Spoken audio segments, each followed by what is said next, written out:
Okay, good evening, everyone, and welcome to a special Talkback Live podcast from the United National Congress. We're streaming all across the globe on the UNC YouTube, Facebook, and of course, we have some folks in New York who are also streaming us tonight, and you can check that out. They're going to be carrying the entire broadcast.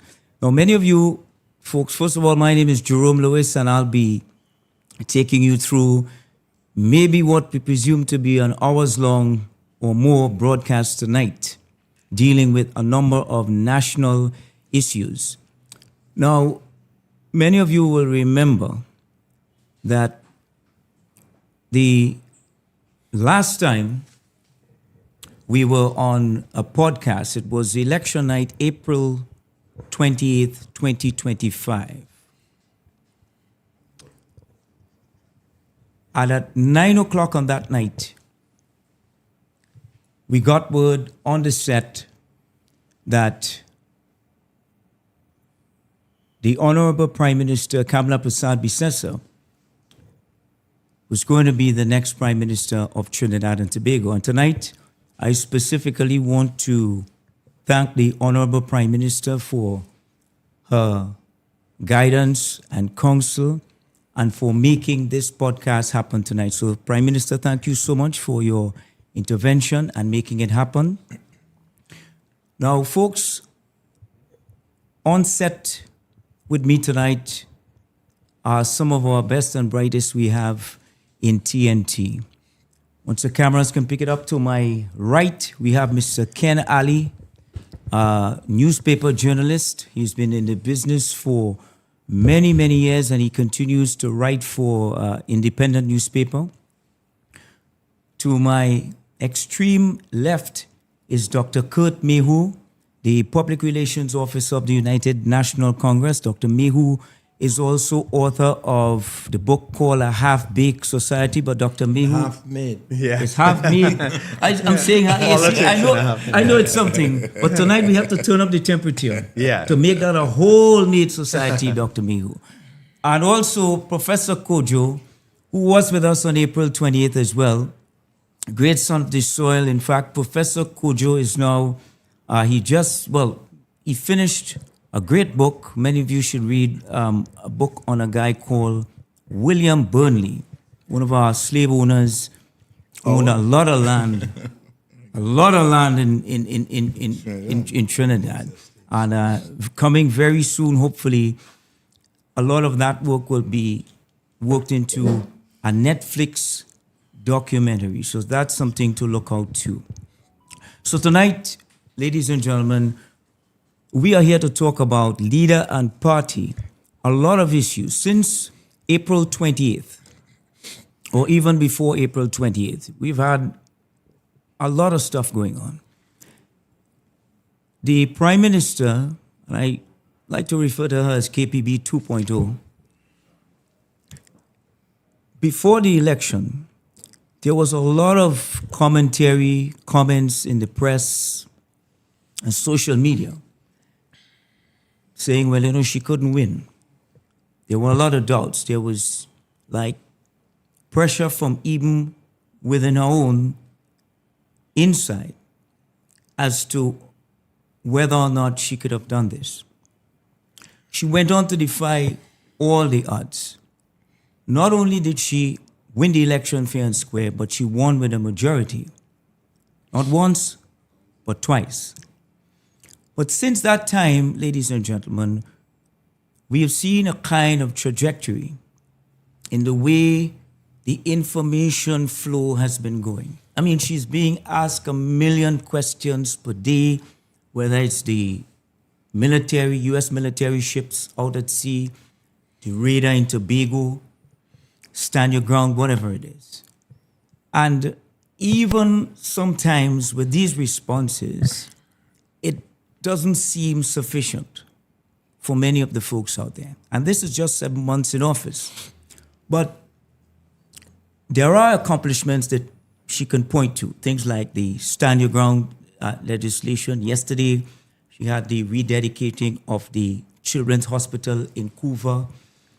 She's gone on to deal with noise pollution against some of the pushback by promoters, some promoters, let me put it that way, in the country, and many other things.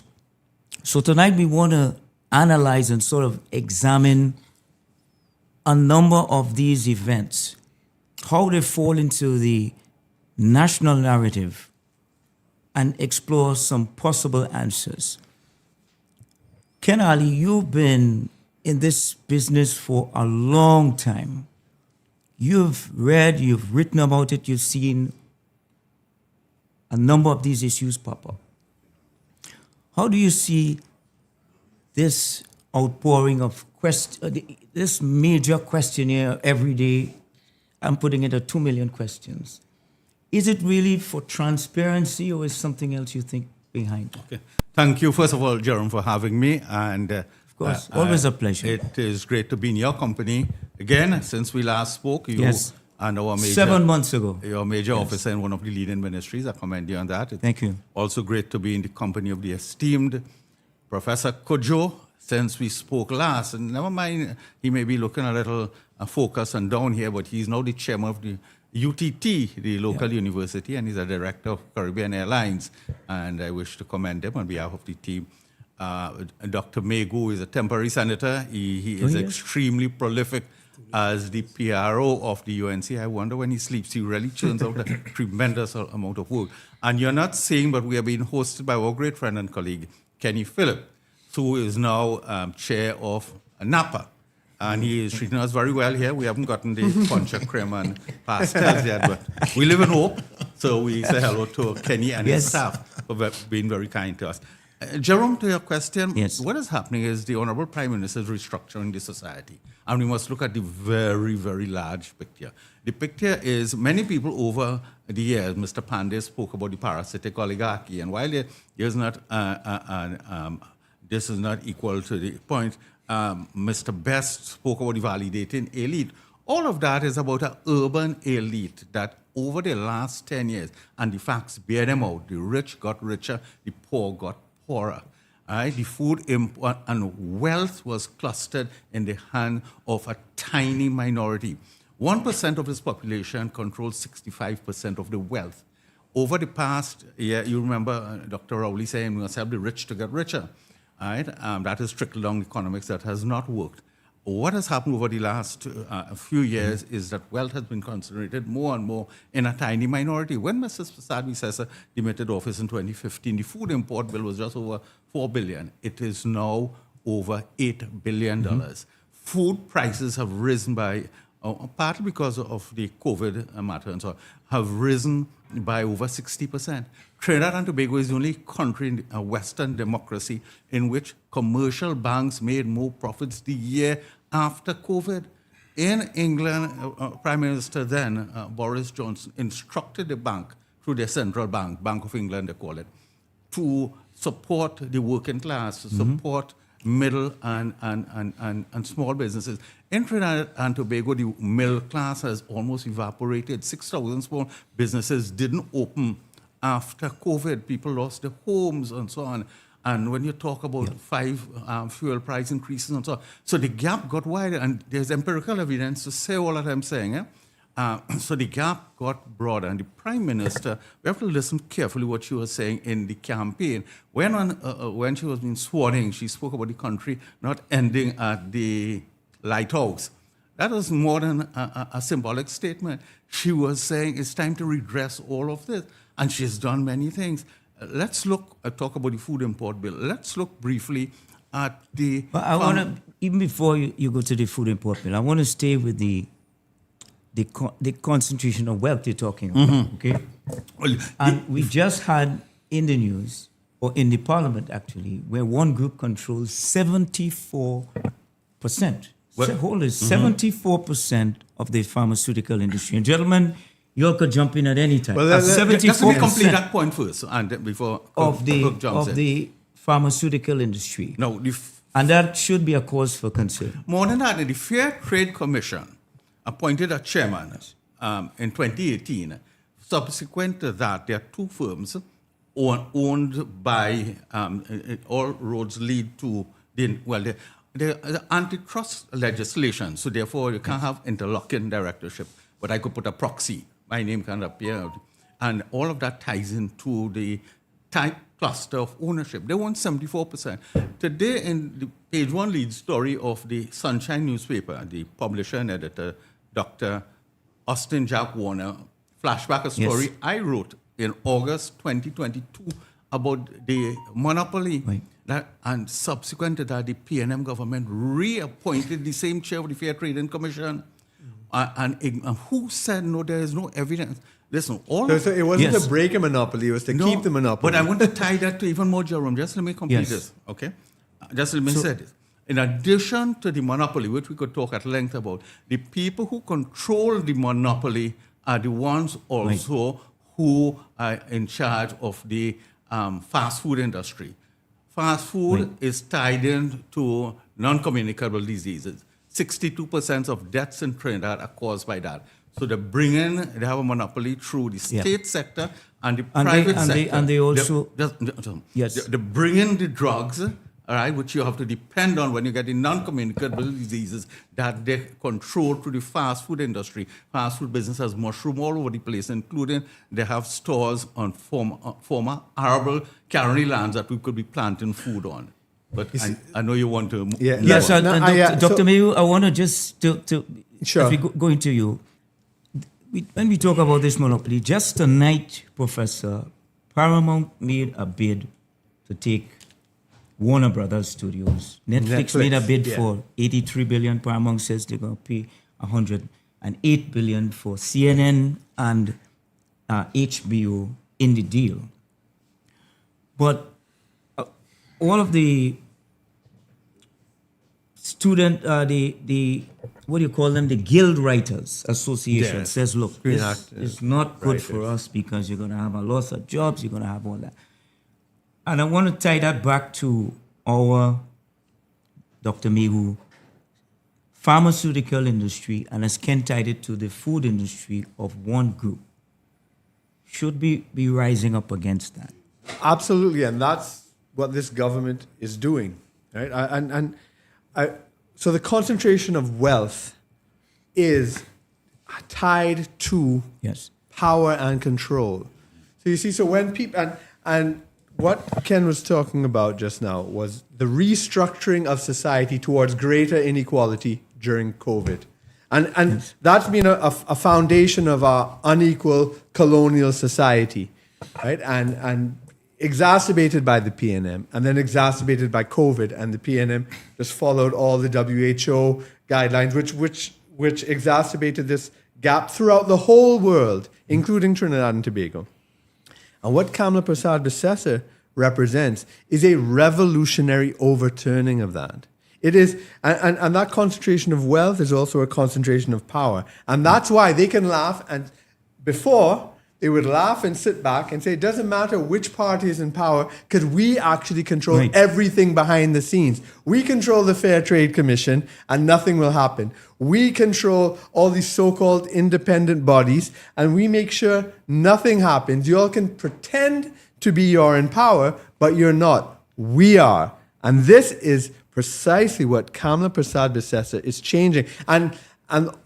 To speak to all the questions you're talking about that's coming at her is because she's disruptive. This Kamla 2.0 is not only someone who is unafraid, it is someone who is a disruptor, a profound, radical disruptor. Whether it be gangs in CPEP and URP that have existed since Jude and Special Works since 1956, taking that by the horn, whether that be even fireworks, noise pollution, pharmaceutical monopolies, all these problems that have been plaguing our society, she is taking them on directly and not waiting 2, 3, 4, 5 years. This is 7 months. I want to swing incredible. Up to Professor Kojo. Professor Kojo, in the build-up to the last election, was very, very specific. He said the PNM sold out black people, and they sold out to the rich. Professor, you're seeing some of that in terms of the evidence now surfacing publicly in this entire concentration of wealth? Well, I think a few things. Well, I mean, that was my stance from the inception.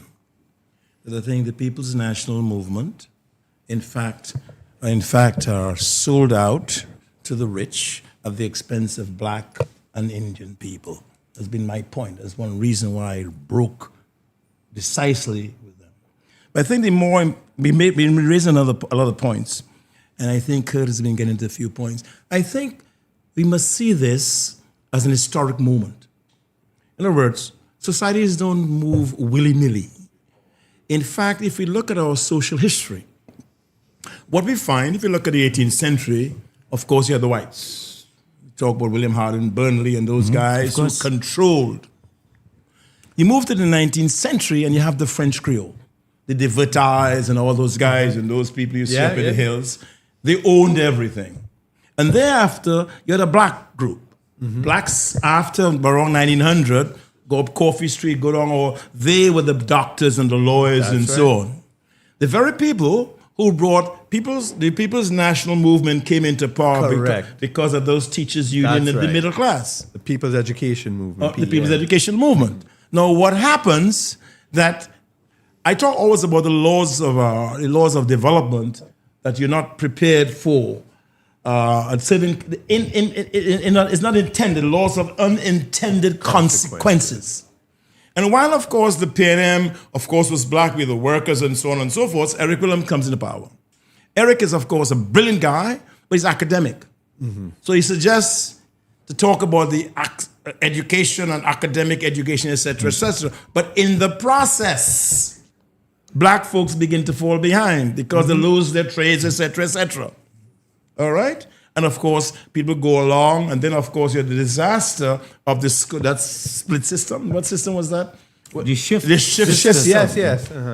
You look at the shift system, it changed the whole paradigm. That's right. We are now, you go to all of these government engines, the people the guards and all that stuff. Yeah. A fundamental laws of unintended consequence. And then you had another movement.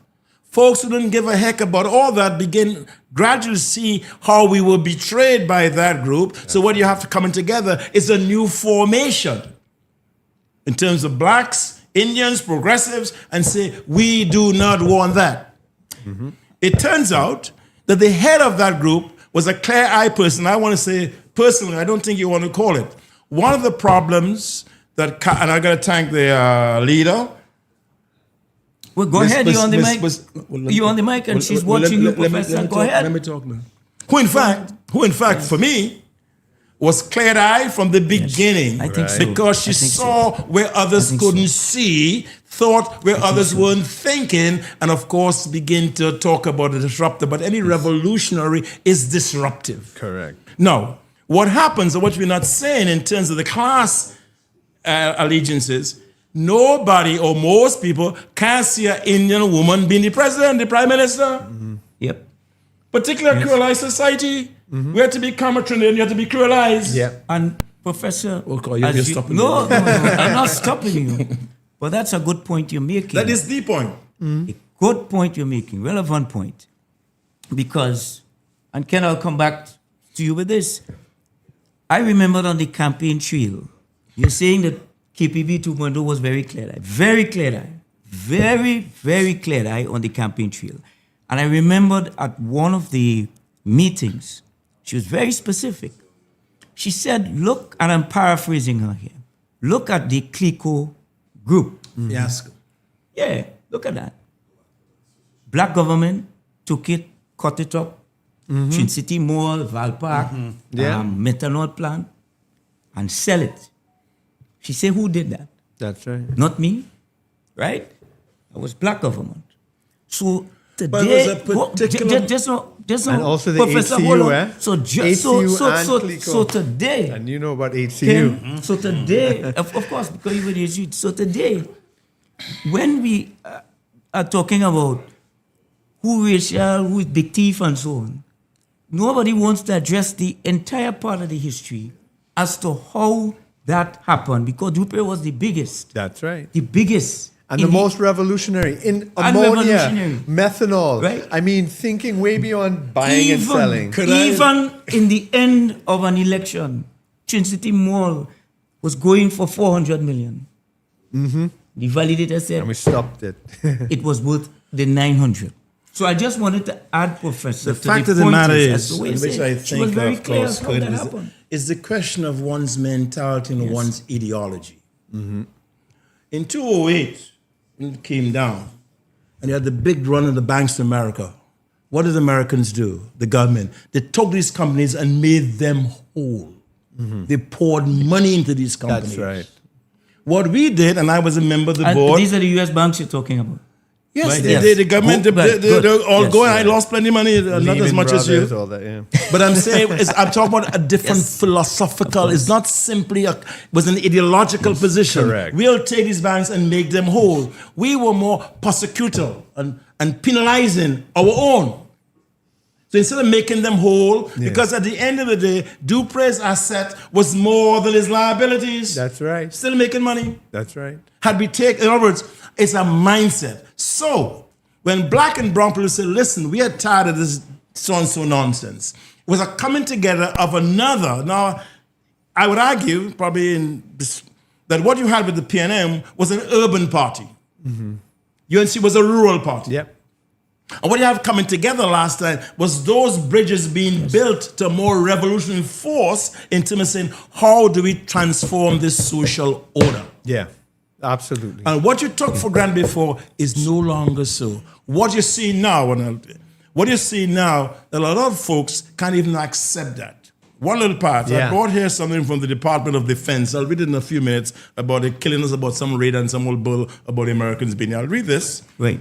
So Ken Ali, yes, you raised the point for Professor Kojo with where all this wealth went and the structure that we see today. That's what you make of it, right? You know, I recall Mr. Pandey used to say the problem in the country is not race, it's class. And he spoke out the parasitic oligarchy. You sure it's not race? It's class. The fundamental issue. Professor, you agree with that? Let me complete the point. And we saw over a period of time, we talk about the pharmaceutical monopoly. We must look at what happened with the cement monopoly also, in which they chased a local manufacturer by imposing duty and taxes and so on.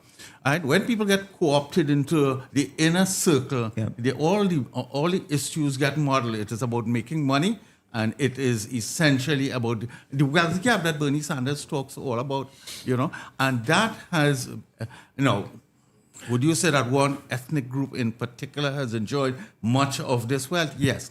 But the issue, as Mr. Pandey indicated, but when he got into office, he could argue he got co-opted with many of that, and he didn't make the fundamental changes.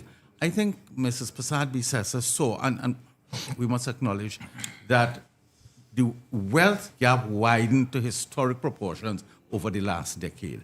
And while I don't have the empirical evidence on this, I think it's the widest it's been since independence, right? And there was an uprising after 8 years of Dr. Williams as Prime Minister, there was an uproar among the working masses that they were getting nothing. Black people couldn't even work in the bank. They were not getting loans. That is what caused the Black Power I want to get back to the Revolution. point that you made. CLR James The spoke fellow- about that. But we had that, and then Dr. Williams set up what he called the people's sector, cooperative movement, and so on, to put power in the hands of the working But I mass. want to get back which to the- which never It took never place. took off. It never took It off. was took off. rhetoric. Right, and the gulf got wider and wider and wider. Hence, the involvement by the Honorable Prime Minister is historic, and it is breaking a historic bias by a small clique that extends to, I know Dr. Kuja wants to step in, but I'll talk about this after, that extends to the elite ownership of the media. Yeah. And that explains the positions of some I legacy media. I want to put in a historical note here that is relevant to Prime Minister Kamala Prasad Bissessa, because from my getting to know her over the years since becoming PRO, one one can see it from her biography. The year she spent in Jamaica, that was during the Manley period, democratic socialism. If I'm not mistaken, she was there at the Bob Marley peace concert with Siaga and Manley, and she was profoundly influenced by that revolutionary movement in Jamaica, and that is a part of her ideology that you're talking about. It is, and then her own background, right? She always talks about her office is right across from the market where she used to sell vegetables. She is from that salt of the earth of this country, and she has a genuine personal feeling for it. It's not just ideas and ideology, and she has stood bravely instead of sold out, and that really distinguishes her leadership. But even Dr. Mayo and Professor, you could comment on this, even with that genuineness, and as Dr. Mayo painted it, this kind of liberal style to manage the country, you still see at times that kind of stereotyping to paint her as, as a kind of a suspicious Indian woman. And I'll give you some examples. When the laptops were given out, the headline was, penal forced to get. That's right. Penal is somewhere else, right? That's right. Then you had the Stand Your Ground legislation. And the talk was, well, if you pass that, Indians will have guns to shoot Africans. Yes. I mean, basically, that is what you were seeing that's in the the PNM information strategy. flow to paint her as someone who would not be trustworthy with governance. But Professor, she has surpassed that when you look at the details. Yeah, let me continue the point with Mr. Ali. A fellow called Engels, speaking about Marx, said that all we ever said that ultimately the economics is what determines what happens. Ultimately. Race is accidental. In James's book, Black Jacoby makes that very clear, and Walter defends that. In other words, ultimately, what determines our life is the money and who controls the money. That's point one. But point two is that the antagonisms, I don't believe there's been... But who controls the money controls which race gets it, right? I want to go there yet. That's part of it. But go ahead. Yeah. Go ahead. Go ahead, Professor. Yeah. I'm just saying it connected, but go ahead. So what I'm suggesting is that race is incidental to the larger picture of what determines our being, our social, it's labor, our capacity, we sell our labor power. So ultimately, that's what Marx says, the wealth is what matters. Here we've had racial antagonisms. As you always say, I never hear some Indian fella just kill a black fella because he's black and vice versa. Exactly. I have never heard that. I've always said if there's going to be an explosion of gangs in this country, people from Laventille aren't going to go down to Caroni. And they're going to go what to happens, to go Westmoreland. back to your point, that Kamala, apart from studying in Jamaica, etc., she talks about her working in the market, she points across there. But anytime you speak to her, and I remember doing an article and I sent a copy, what do you think? And I talked about Hinduism. She always says, I'm also Southern Baptist. That's right. In other words, she recognizes the fact that someone like I, who grew up among Indians, I could cuss in India. That's right. All right? In other words, that she understood that working class, she was not, and she was a Presbyterian. When she took her oath on the Constitution, not the Bhagavad Gita. Because in our lived experience in Trinidad, past the lighthouse in particular, and so therefore, an integrated culture. What has informed her is a sense of the common man and the common woman. Now, what happened, and which we have to agree, is that with the last elections, you had a new coming together, a new reorganization, a new reformulation of the society, and she was at the cusp of that. That's right. Because it's the people ultimately who makes the decision. And it demonstrated in Tobago, in Point Thornton, in La Brea, we are at a new point in our social development. And what she did, she's unflinching.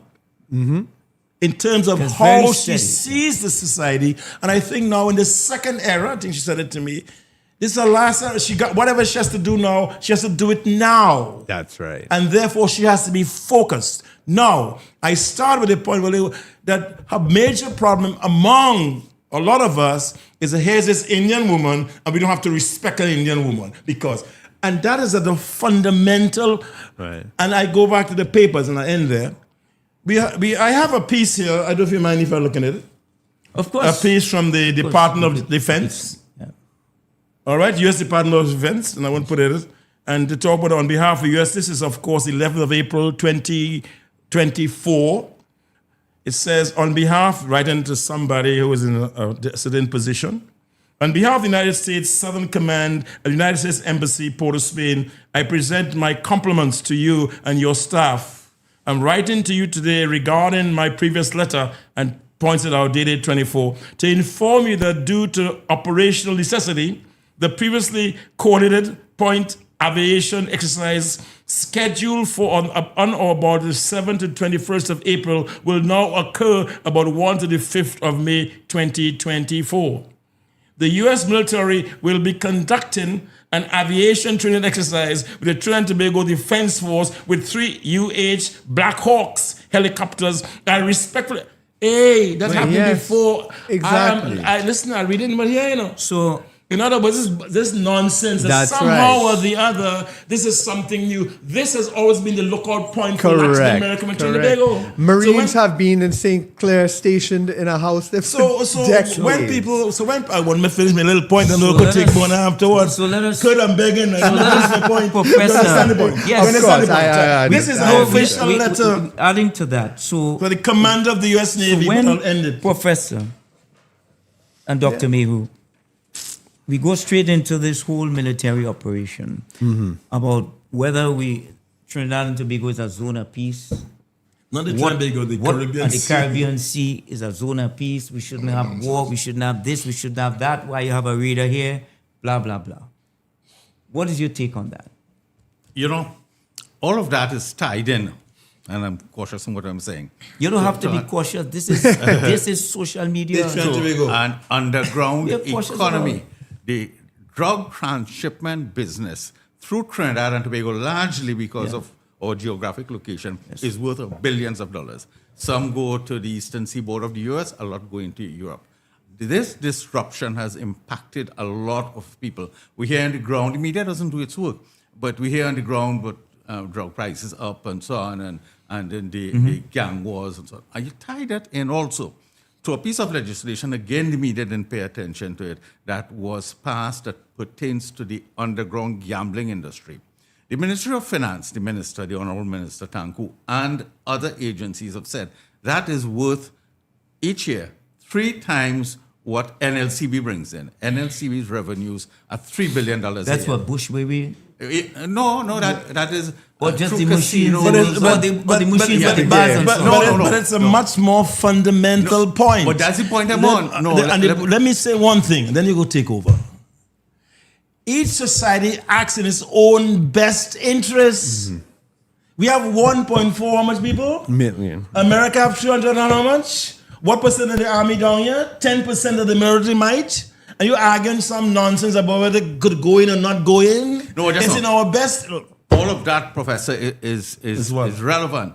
It's most relevant. Yeah, but this is no less relevant. I'm talking about the financial worth of the underground economy in Trinidad and Tobago tied into But drug trafficking. I want to People take who what are- Jerome's question, which was people speaking about the zone of peace and there shouldn't be war.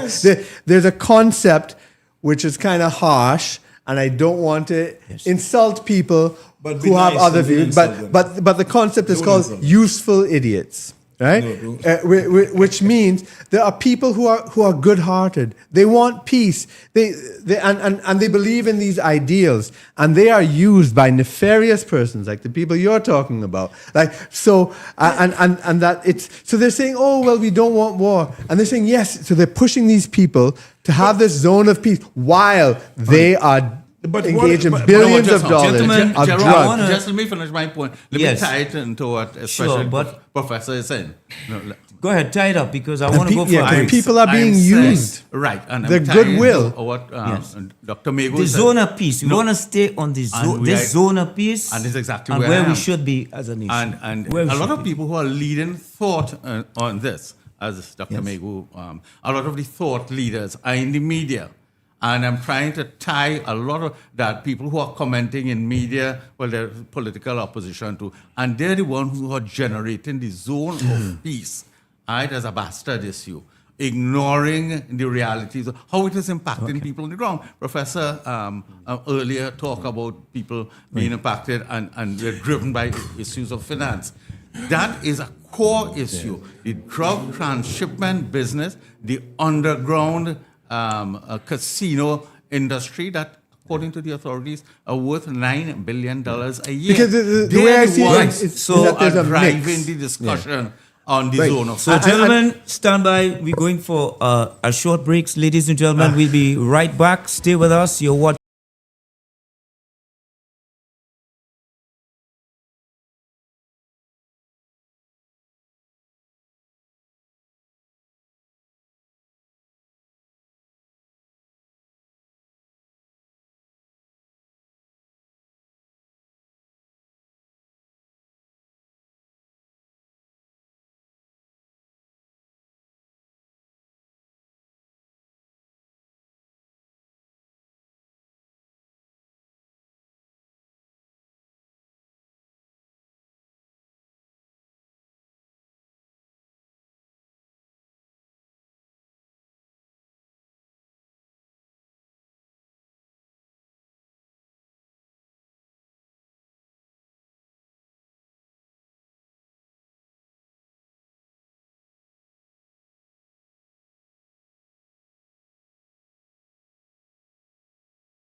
It's easy to tell. It's not about the drug cartel. Every day is insults and threats to anti-Kamala. Even declare her persona non grata. But the man blowing up your boat with weapon pointing right at your throat. It is really absurd to Donald, you're not saying a word. So tell me who will be your protector. If ever we are faced with a natural disaster, tell me who is our strategic partner. From the past, present.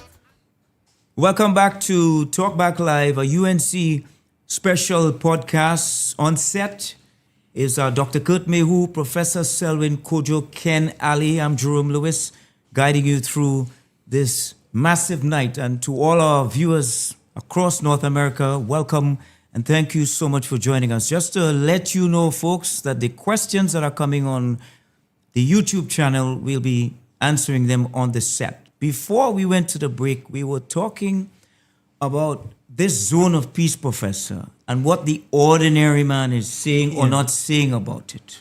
See, my point of is, even my dear friends, look at the people. Yes. The people have said nothing.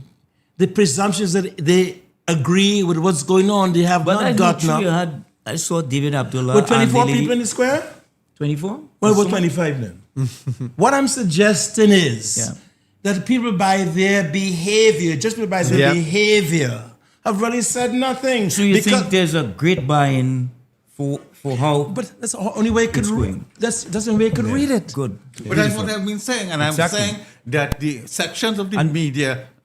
Creating a false narrative. Yeah, And nobody's saying there that. Listen, there are some people, and I'll call names, I may call names. The David Abdullahs of this world are caught up in the 1970 rhetoric of imperialism and so on, and that sort of thing. And a lot of that is not relevant in this new globalized world with the dynamics of what has happened with the Caribbean, its lack of development, the drug trade, which has caused so many murders. In Little St. Vincent, one of the reasons why Gonzales fell, there were 64 murders.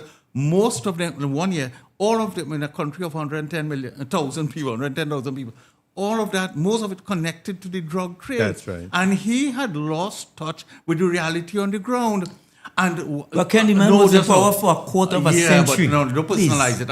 I'm trying to make the larger point Quarter of a that the century. people, as David Rogers sang, Yeah. are ahead of the leaders. And the people, when you see the issues written, and I'm calling names in the Guardian editorials and so, they speak, and all of that ties into the earlier point I made about the ownership of the economy, as it were.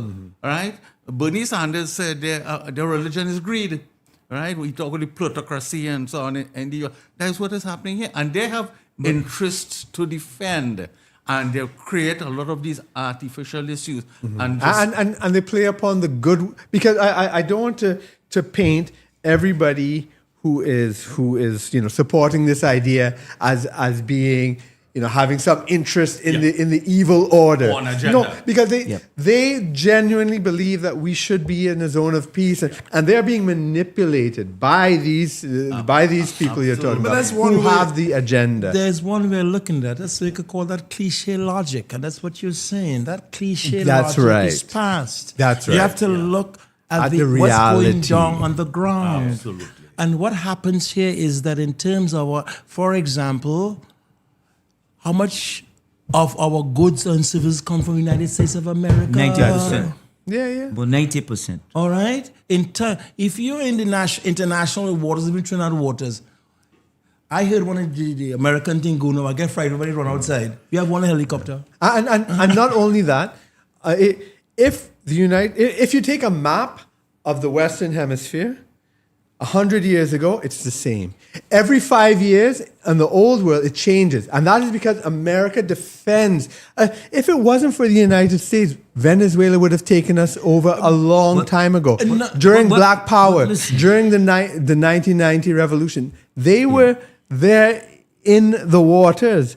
We are and we are fooling ourselves because we don't have the army to protect ourselves. We don't have an army. Yeah. What I'm suggesting is that people have to deal with the reality of the time. Correct. What's in our own best self-interest? That's right. Yeah. If we go up there and says, whatever, I said before, we're not going to overtrain Mr. Trump. The people inside the US of A, as you saw in the last election, Mondamian and fellas, are the ones who are going to take care of the business. There's nothing... But I'm saying, a lot of this is also, gentlemen, built in with a lot of hypocrisy. That's right. The last ambassador received a national award. Yeah. But As a non-citizen. The last, the vex when you get one. Your own people. By Yes. the Honorable Prime Minister, I thank Yes. a million times over, but go ahead. Yeah. She got a national award. That's right. The former ambassador That's right. got a national award. So I don't understand all this hype about Jerome. all this American. US, Yeah, all of a anti-American. sudden. Yeah. Professor With makes the 90%. point about our interest, and I want to extend that thought a little bit. The PNM's manifesto in 2015 on page 22 speaks about setting up an agency, a border protection agency. They set up a committee to do that, and when they went to the National Security Council, it never saw the light of day. That's right. Then a committee, a parliamentary committee, a security committee headed by Mr. Scotland came up last year. Big report with the same recommendation. They have never set up. In the meantime, Tren de Aragua. A group of criminals that was formed within a prison in Venezuela has been having free access to Trinidad and Tobago, involving gun running, drug trafficking, prostitution, human trafficking, contraband trade. And now, and we made no arrest. Some of them were coming here, going to the U.S. The U.S. relevant department, the one headed by Christine Noem, ICE, under which ICE falls, they have made arrests in the Bronx and several places of some of those Tren de Aragua operatives, some of whom were coming through Trinidad. A few weeks ago, they have determined another group of criminals, of gangsters, again, coming through Trinidad and Tobago. CARICOM did a report in 2020, said they were coming through and they were tied up to gang warfare and so. those are, in a real sense, no, all that could sound esoteric. What that really means is that people are getting killed, gangsters, killing gangsters, killing innocent people, and all of that, carjackings. And we But I have wanna had now a extortions. 40% reduction. Right. This I is wanna just- incredible. The results are here. We are seeing it. Yeah. From a murder rate of, by this time last year, we were almost at 600, 590 something. And now we're at 300. We've saved over 240 lives from murder.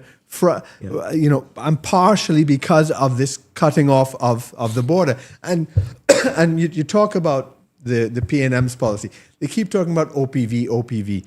That OPV was for deep water, not for to stop the Venezuelan flow here. And that's when the Kamala Prasad Visesa government came in before. That's what she brought the Damon vessels to do. And then the PNM had it in Staubles Bay, not doing anything. And they kept the borders open, and they kept doing that over and over. But the question to you gentlemen, did Dr. Rowley face this kind of scrutiny in 7 months? And he spent 10 years. Then Mrs. Prasad Visesa is facing Professor? What I just Because he used to go for a checkup for 1 month and come That's back right. and go on it. And not tell anybody. So all this question about what I'm saying. whether is it a reader, not a reader. And what country he went to? America. Yeah. No, what I'm suggesting is that, and that's the point. That's why you had that revolutionary overthrow in terms of this government through their votes. Mm-hmm. The fact of the matter is, he had to answer to no one. The fact of the matter is, there was a monopoly of power. Yes. The amount of money, if you're in Cal, if you're in UTT, the amount of money that's being spent and owed. Mm-hmm. All right? In terms of even our... Listen, there was no overlook of anything. And now we're saying, stop it. The CPEP people, stop thieving them. People who making all the have 3 and 4 gang, stop that. And we go along and say because you must bring an end to it. At my age, I live in my house, and somebody come in and invade my house, I must look and see whether they come to the back or the drawer first. What nonsense is that? that makes no sense. I'm in my Makes house no and somebody sense. show up there. I'm supposed to say, well, are their backs turned That's or right. whatever? Yeah. Ultimately, life and the perpetuation of life is the fundamental principle of the world. You have to protect yourself. And if you have a story where the government is not doing that, and all the guns are owned by a particular group of people, you are at the mercy of those people. So say, therefore, what we shall do, we shall say now, you have a right to defend yourself. What's so wrong about that? Mm-hmm. They bring in all of the notions, which I think is so far. I live in the United States about 50 years. I know the United States. This notion of protecting yourself, if you live in certain communities and they call the police there in 5 minutes. Mm-hmm. That's right. We have the situation, I live in Tagarigua, but a few months ago, somebody stole some cooler because they got a eating place there. And this boy at 1 o'clock, often boy run and hold the fella, try them hold on the fella, and they call the police. There were 5 rivers, only 5 minutes from Tagarigua, Savannah. They take 2 hours to come. Yeah. And say, why not keep them? Say, we let them go. Because there's not even the response. So you have to think, I have a different way of thinking about the world and how we see our own society in terms of our own development. All right. I want to get a question in from, I think this is Facebook, to any of you. Let's just assume the PM disagrees with the U.S. presence in the Caribbean. Do you believe that would change Trump's mind and what Precisely. the consequences TNT would face by not agreeing anybody? Well, the first question, Yes. the presumption that somehow Kamala Prasad Visesa has given Donald Trump the permission to come into the She has Caribbean. not. Exactly. It's ridiculous. And I think that's what... they spent to come in here with 10% of the, what are you saying about what? Exactly. I don't have to say yes, That's right. but I don't want to say no also because I know what the consequences of that is for my economy and my people. But also, too, the Prime Minister, when she was opposition leader, I mean, the number one problem we faced for 25 years in this country was crime. And she was determined that that is what she was going to tackle. And Yes. it was like a godsend that this mission to fight narco trafficking happened around the same time. It just it just piggybacked on her policy. Yeah. She wasn't piggybacking on American policy. And it was timely, most That's timely. right. They came and basically supported her policy, and she said, "Yes, this is exactly what we are trying to do." But Jerome, I also want to say that all of that is taking place falls under the ambit of SOFA. Now, SOFA, as you know, there have been several iterations of that. The last one in You said December. so far, you have to explain that, you know. Status of Forces Agreement. Yeah, With the I think United it is a States. cushion or something. No, everybody except Jerome knows that. Yeah, but come on. the SOFA, which is an agreement that the Americans have signed with various countries around the world. They want to tour up the islands too, and it is about their putting military forces, the military people there with specific measures that they could implement, all right, and the right to bring their own telecom to discipline people by their law and so on. Right. Now, it started, I think, 2003, and then there was an update. There was an update in December 2024. And you talk about Dr. Rowley. When the media asked him at the press conference, he said words exactly, "I'm not going to give the media a tutorial," all right? No, that's a State Department document. The document, of course, is not easily available.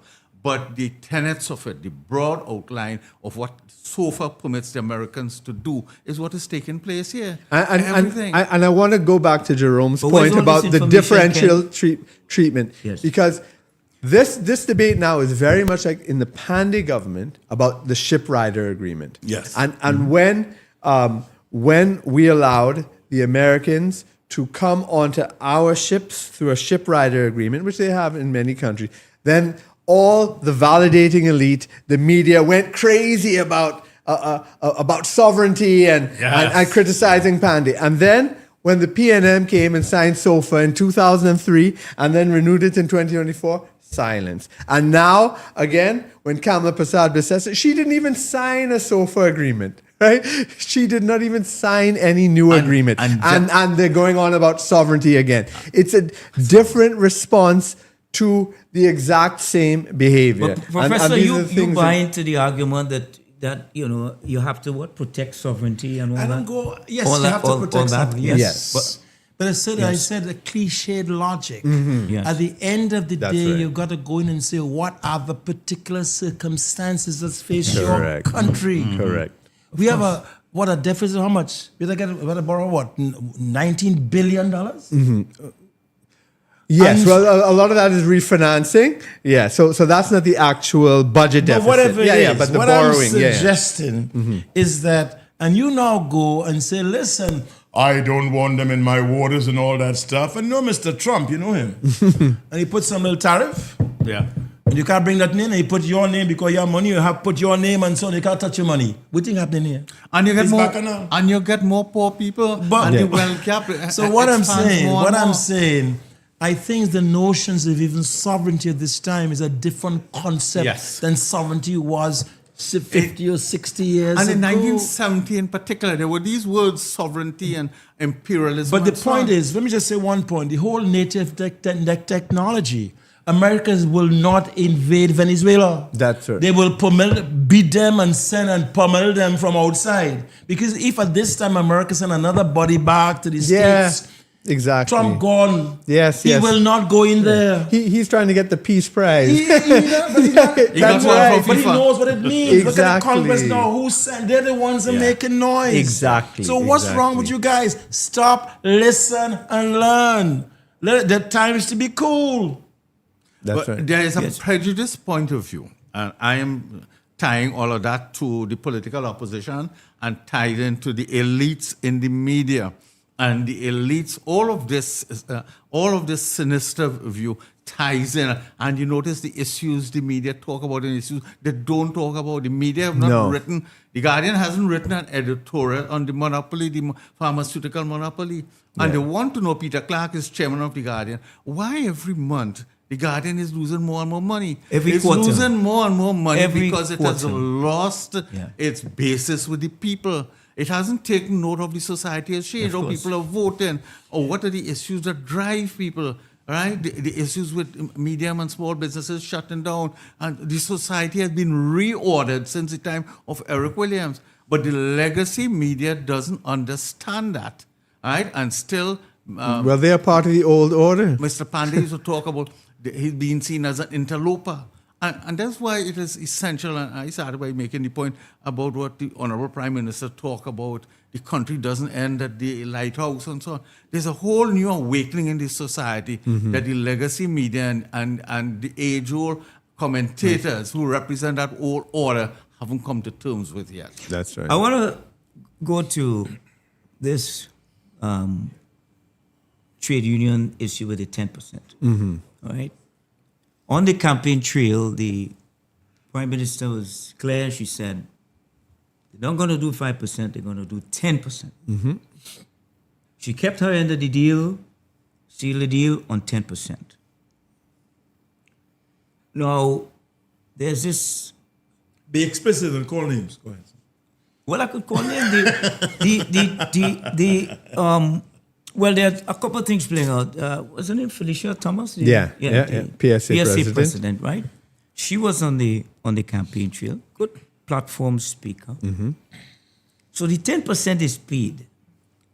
Now, I mean, in my view, it's obvious based on the economy, what we knew before, that you obviously can't pay $3 billion in cash. That's my view. That's just impossible. Based on the circumstances, we knew what was going on even before. Anyway. There's a word So called, let me just stop you. Yes. There's a word called economism among the trade unions. Yes. So And you know now there's this gray area about whether it should be part In cash kind and cash and part in land or bonds or whatever mortgage have and- you, etc., etc. debt relief. But What that is your not- what is but your the take point, let me on, say on one that, thing. Professor? The point is Yeah. that we have to, going back to Ken, is we have to have a larger perspective. Yes. The notion of trade unions, what we call economism, you only look out for the welfare of your own workers at the expense of the entire society. Go look it up. It's called economism. Now, the Prime Minister comes So in. you're saying she's not, Ms. she- Thomas is not Me saying about the nation? I ain't saying that. I'll But come they- back to that. You Yeah. could then draw your own conclusion. Let me finish. And so, therefore, I bring you in as savior. I bring in people from the OWTU. They're members of the party, parliament. Bring in people from who else? The other. CW. We bring in Yes, people. we have two seats, the library seat. But point what I'm 40, saying, then you have it's the Minister a of Labor. new Yes. way of looking at the world. Yes. Fulfill your deal, and what the Prime Minister will be saying is, listen, I will give you this in return of something. It can't just be gimme, and nobody's saying here. So therefore, when I bring you in, you got to understand you are part of a new formation. Yes. And when you have insider, whatever they call it, you go and talk to it and say, how do you work this out? Once you come out and talk that stuff, you put me in a spot. And she wisely enough said, well, I don't need to go talk to the CPO. In other words, I don't think they understand their relationship in this new era. You are a member of the Who government. is- when you say The woman, Ms. Thomas, Ms. Thomas and the doesn't other. understand how it- I'm saying and Ms. others, yeah. Thomas But, because yeah. all the unions are erupting. And we're going to have Bacchanal next year. I don't care what you tell me. With all these demands which we cannot face, you're going to have Bacchanal next year. In what way? Meaning what? You mean everybody want 10%? But we may want more than that. But we just can't, the The country as a CW just got 11%. we just can't. Get on, right? We just cannot do that. We don't have the money to do that. There has to be ways of creative financing, and then also seeing the economy different.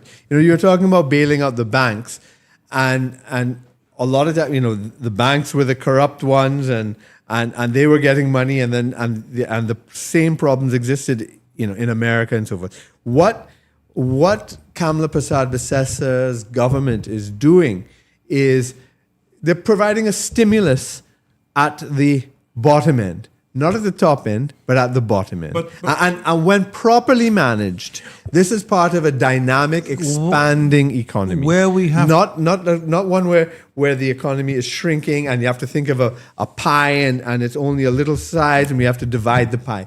We are looking to expand Ken, the pie. You think this is an overkill? And this is union part of just it. No, an overkill? let me tell you why we want to take off this point from. I saw in the papers yesterday a story that I expected to come, that certain economic experts talk of inflation.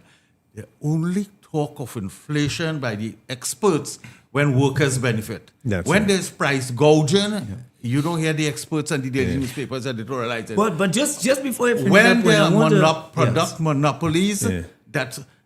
there's a newspaper in this country that is linked to 65 companies. Yeah. All right? Some of them are enjoying product monopolies. Yeah. And I'm saying again, this is a huge issue. Yeah. Nobody comes forward. The political opposition, well, they help create that. And they don't- what they So are you think calling it's as trying inflation. to break the status quo is what is Yes, causing and what they disruption, right? Yes. are calling inflation is actually demand stimulus. So it can, once managed well, right? If not managed well, it could cause inflation and everything go out of control. But if managed well, what this does is create a big demand across the society for increased goods and services, and thereby stimulate businesses when it's managed And properly. could- And it that's could- what we have to do. It could help regenerate the lost small and medium That's sized right. businesses. And Jerome and Professor, this is a key thing. We've lost the middle class after COVID and so on because of the onerous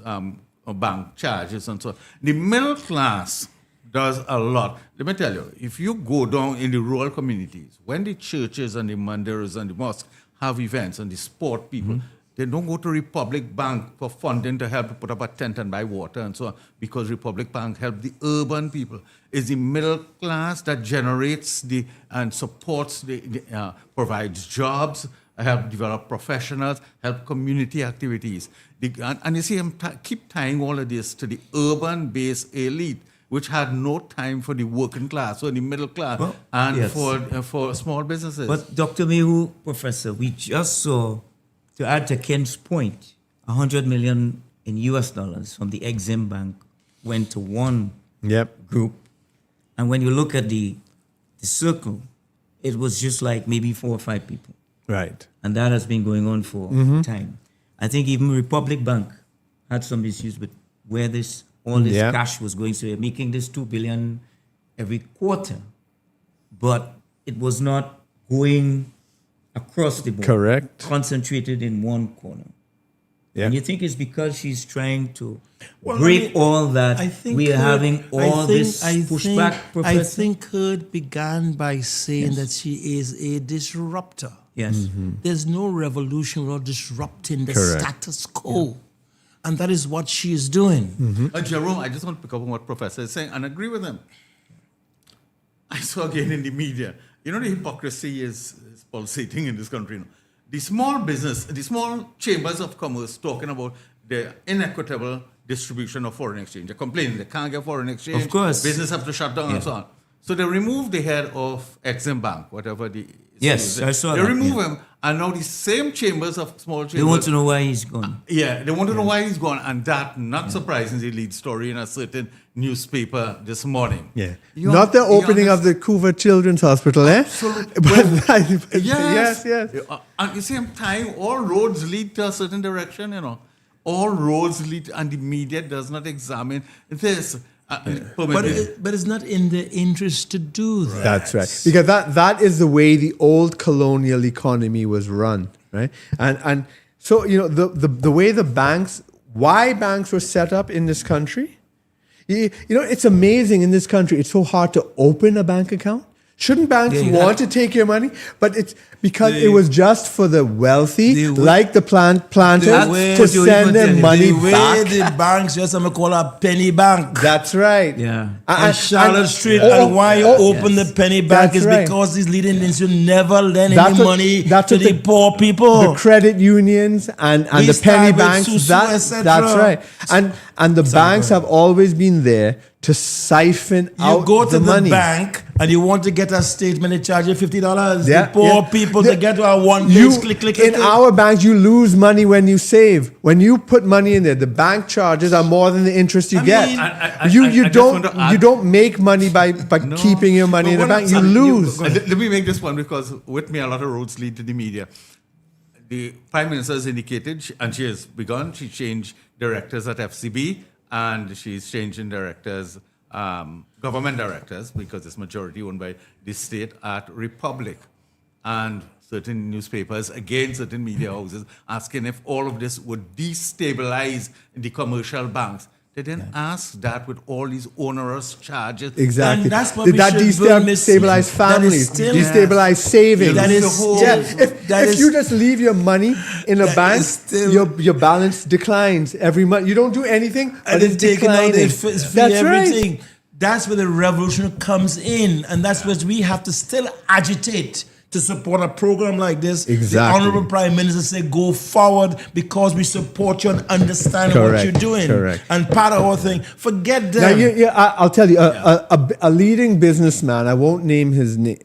I won't name him because he has been in a lot of trouble with the former government, right? But a leading businessman called me today about the forex issue and the problems he had in butting heads with the past government. And he made an excellent suggestion that he wanted me to take to the Minister of Finance and the Prime Minister, which was that all foreign exchange leaving the country should not go through the banks any longer directly out. It should all go through the minister or the Ministry of Finance so they can see the money going up. Because the amount of leakage and sneaking, because this system we've had of foreign exchange is what they call a good faith system. The central bank gives it out to the commercial bank, and then the commercial banks decide how, when, and who gets the foreign exchange. All right. No other island in the Caribbean has these kind of limitations. You know, you could go to Grenada, Antigua, of course, Guyana, all Barbados, and US is easily available. Why Trinidad with an oil industry, a gas industry, ammonia, Point Lisas? We can't get US? So, Dr. Mayo, hold your thoughts, right? So, folks, we're going for a short break and we will be right back. This is Talkback Live, a UNC podcast.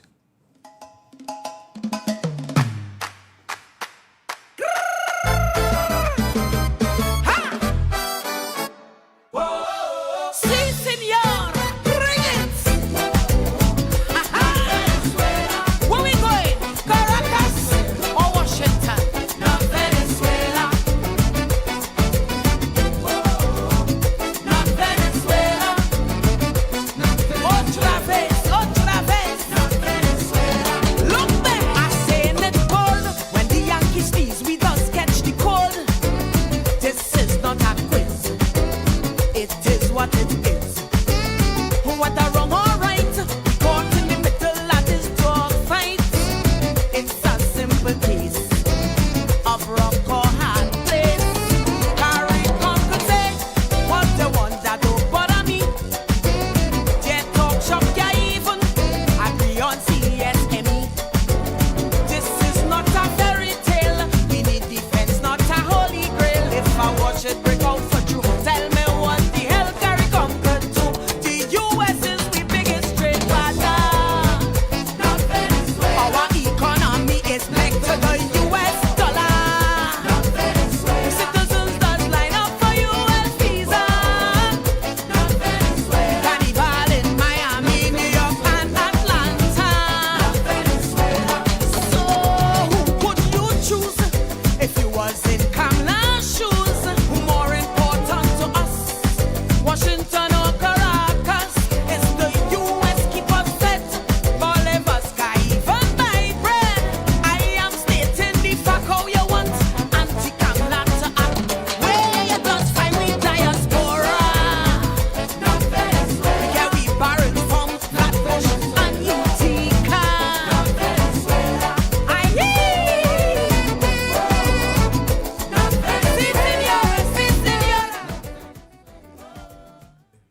Welcome back to Talkback Live, a UNC podcast. We've been here for the last hour and we're going. Want to also welcome our folks across North America. With us in studio, it's Dr. Kurt Mehu, Professor Selwyn Kojo. What's the difference? Same thing, right? Professor and Doctor. Ken Ali, independent journalist, and Jerome Lewis taking you through this course. Before the break, folks, we were on the point of banks, monopolies, foreign exchange, where all this money is going. Just to remind those of you following on social media, you can send your questions, we'll get them, and we will respond to them on the set. So, Ken, tell me. I want to talk about the refinery if you allow me, but before that, I just want to acknowledge we're getting a lot of responses, but a media colleague, Sudat Pasad, has sent a note here, which I want to read. In case you were unaware, Terence Dial Singh is a pharmacist who worked for Mute before he became health minister. That's a fact. That is why I'm reading it here. Now, so that's our unhealthy relationship. Now, I want to talk about the refinery a bit. First, the government must be commended for the manner in which this was handled. The Refinery Reactivation Committee, which is made up by a former minister, led by a former minister, and made up by a number of qualified technical people, and they did it the correct way. The PNM government had 3 procurement measures. In the end, they selected Oando. Oando is a company that has been suspended from stock exchange. And they have a little dark history. Yeah. Oh, well, dark history. He's being racist, man, people. No, not What an unfortunate choice of words. Go ahead. Yes. They have a checkered history. All right. Honestly, race and everything. No, you said South Africa. All right. As a broadcaster, you should have known, Jerome. Thank you. I tried to save you from that, but... Go ahead. So, now you have... There's several things I want to say, but I want to get this one off. Yes. You have Stuart Young, former Prime Minister and former Minister of Energy, criticizing... But is he really the former Prime Minister? Because come, let me finish Dr. Rowley set up an office of the former Prime Minister. So who is really the former Prime Minister? We'll come to that, Jerome. Let me finish my point here. Sure?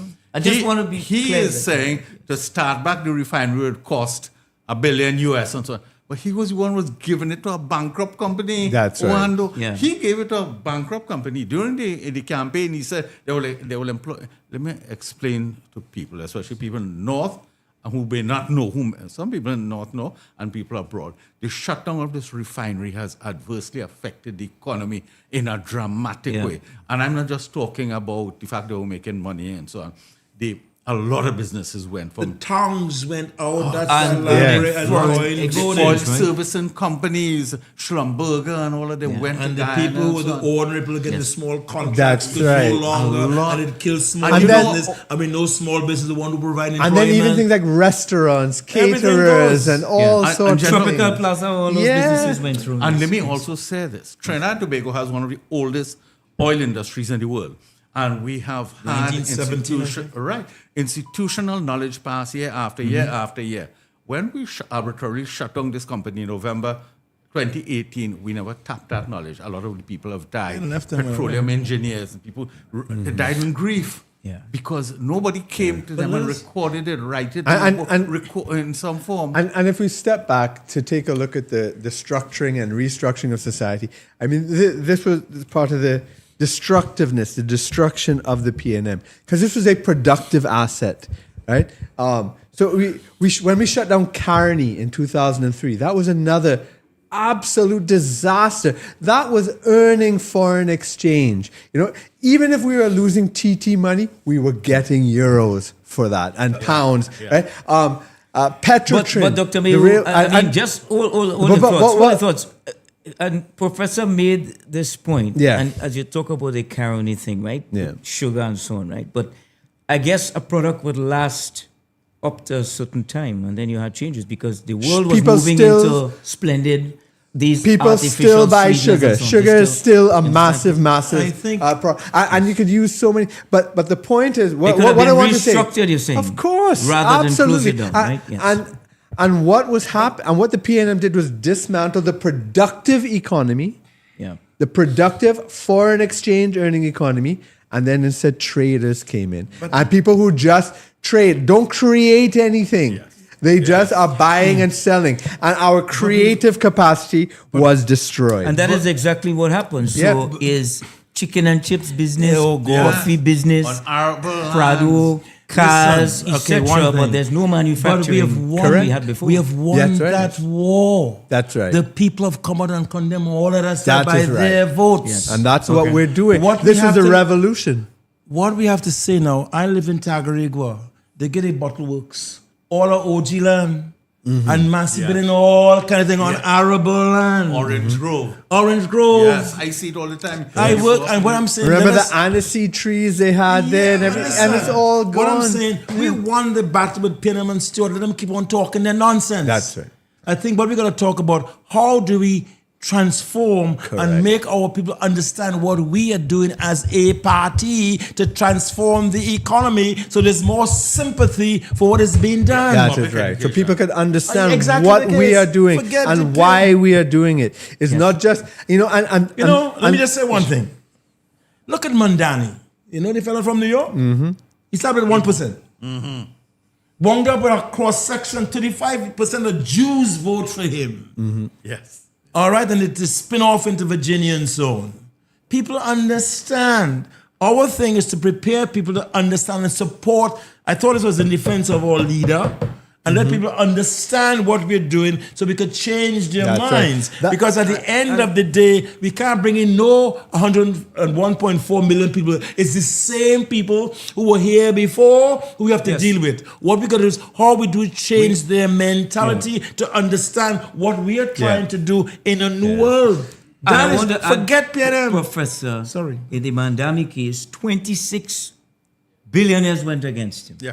Jewish billionaires. 26 billionaires went against Mandami. And in a way, as you're saying, the 1.4 million of us here, well, we don't have 26 billionaires here, obviously, but you're seeing that same pushback as you say, Yes. with the press in the way how The these old order these is being stories threatened. are- And Yeah. so are pushed, therefore, how do we prepare for the new order? One is I'm public a- education, as you Yeah, said. yes, I was going just there. Right. My concern is how do we, in spite of all the things that we are doing, how do we factor in education in its broadest sense to transform this new order? Because at the end of the day, a cup of milk don't decide what a cup of tea costs. It is people. This question of the scarce resource and all that allocation. Well, all you that- are well placed as the head of UTT no, now. tell him that. You have to get the support. I'm trying to Yeah, say yeah, to yeah. you, we have to create an atmosphere where we understand That's right. that is where that fundamental And where we have you these old, conversations. I older, etc. But to get people to understand that their Yeah. participation. And this is exactly why when the Prime Minister was speaking about dismantling URP and CPEP, saying, listen, we cannot have a nation of grass cutters. She wasn't being cruel. She wasn't being heartless. She was speaking out of love because she knows that this is not a future for you. Right? We want a proper future for this country and for you, your children, and that is what it's about. It's creating this productive economy. I just want to add one line to that. Among those who criticized her on that, among those, I mean, several others, was Faris Al-Rawi, who pulls in over $100 million a year. Right? So it typifies what PNM has done through the years. He's a man who recused himself from cabinet meetings well over 100 times. And we can see it in a shorter period of time of what happened in Tobago. Because when the PNM took over Tobago, it was not... there was agriculture, tourism, small business, and then basically over those 20 years, almost everybody worked for the THA. Those things 75%. closed down. Yeah, Then and they work from the 9 whole to 8. the whole labor force basically worked for the THA. That is that model. But and now that we have elections coming up in Tobago, this is what Farley and Watson Duke I see teaming up with Farley again, saying that they want to fight against that and make Tobago productive again, wealthy again, and have dignity and pride, and not just beg the state for employment. This is what we have to create here. And this is what Prime Minister Kamala Prasad Bisesa is doing in a revolutionary way. We've never seen these types of changes in this society before, so fast, so much in almost every single area. I want to go to you, Professor Kojo. You keep talking about this revolution and the revolution. In your own viewpoint, your own mind, of all the things that KPB 2.0 has done, which one really, would have impacted you to say, yes, I like that? I like CPEP. In the terms of... I like CPEP. Yeah. I like CPEP. Cut them. It's non-productive labor. 3-man hold up a thing and so on. Where That's are right. you going with that? Exactly. Now, I think language is important. Would have made a difference if you said, listen, we are suspending this program as we look at it rather than we go terminate it. In other words, language becomes a very important part. But sometimes it says we are thinking of a new order. You can't begin to do what you're doing. I like what happened even yesterday in terms of $100 million, I think, just put aside. We have to do another way of looking at development. So my sense of it is you have a new order.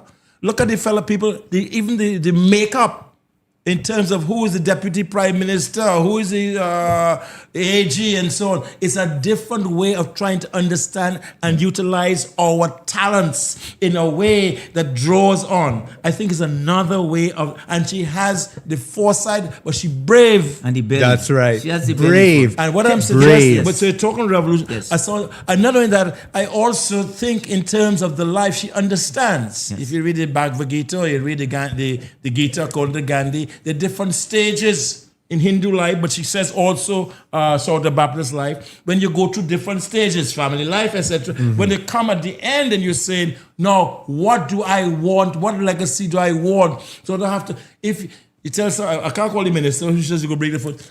If you're a thief, we go put you in jail. It's a new way of looking at the world. That's and right. so you're saying to me, what do I see? A bravery, a clarity, etc. But that's what I'm asking. Forget him. How do we support her in terms of trying to transform the world that she is? Which one in the revolution that struck you the most that she has And done? the monopoly, breaking the monopoly, because I see it as heart at the core Good. Yes, of you're dealing with the elites. At You're the right. core, and it calls for critical thinking, and it calls for courage, tremendous courage, because we talk about the age-old axis of small, concentrated power, which grew. The World Bank call it state capture, right? Because it happens in other countries It too. happens in South Africa. No? Yes. Right. They call it state, and Yes. that is what happened under the last 10 years, in particular under the Rowley administration. You know, my late lamented media colleague from TNT, Marakeet Shepherd, many years ago, called Dr. Rowley the Black Syrian, and I don't want to bring ethnicity into it, but he was talking about Dr. Rowley's affinity to certain black business, The Syrian business. yeah. And that, to me, and every other thing, I'm happy with all the other measures she has taken, the measures she's taken with respect to children, reforming hospital, dealing with the NIPDEC importation of drugs, all of that. But you see, dealing with that monopolies generally, pharmaceutical, because the pharmaceutical Agree with monopoly deals with poor people, single mothers, the infirm, and so on. And that is the single. Mehu, in terms of a revolutionary, And I recognize this. what Yeah, was yeah. it? Tell me. And what moved me, it literally moved me, and it was from when she was in opposition, of course. It is her. You see, right here we're talking about ideas. We're talking about ideologies and programs. All of that's important, but the foundation is love. And she loves this country. She loves the people. And I remember she gave a speech. What it was the budget speech in 2019. And she was talking about, because I had not joined the party at that time. It made me join the party. Yes. And she was talking about how she was selling rice and selling bhaji in the market and talking about building an economy. She was proud of her history. She wasn't ashamed of it and trying to become American or something. And she wanted to build on this. And she had this love of ordinary people. And you see it at our public meetings. Like she would always, every week we go out in some place and you just see the love between the people and her, and all the policy that we are talking about, all the abstraction is based on this fundamental love of ordinary people. And that is what always I would say what I like with her is the recent stance, Ken, on this noise pollution. Yes. This Brian Lara Stadium, Hasty Crawford and so on, and have firm stance on it. Because a lot of these people who making noise is a small grouping. That's right. A small group making millions. And in some of these places, they won't even pay the fees. But Jerome, Hold on. Everything was with her. And I like a firm stance to say, listen, that's it. Maybe, you know, as Professor was saying, sometimes the language has to be, but I don't believe so in every circumstance. Because sometimes you have to be rigid with things that have been going on for years to break it in this place. It has to have a kind of little dictatorial language inside as you relate to the public. It may not come across as palatable as you would like it to be.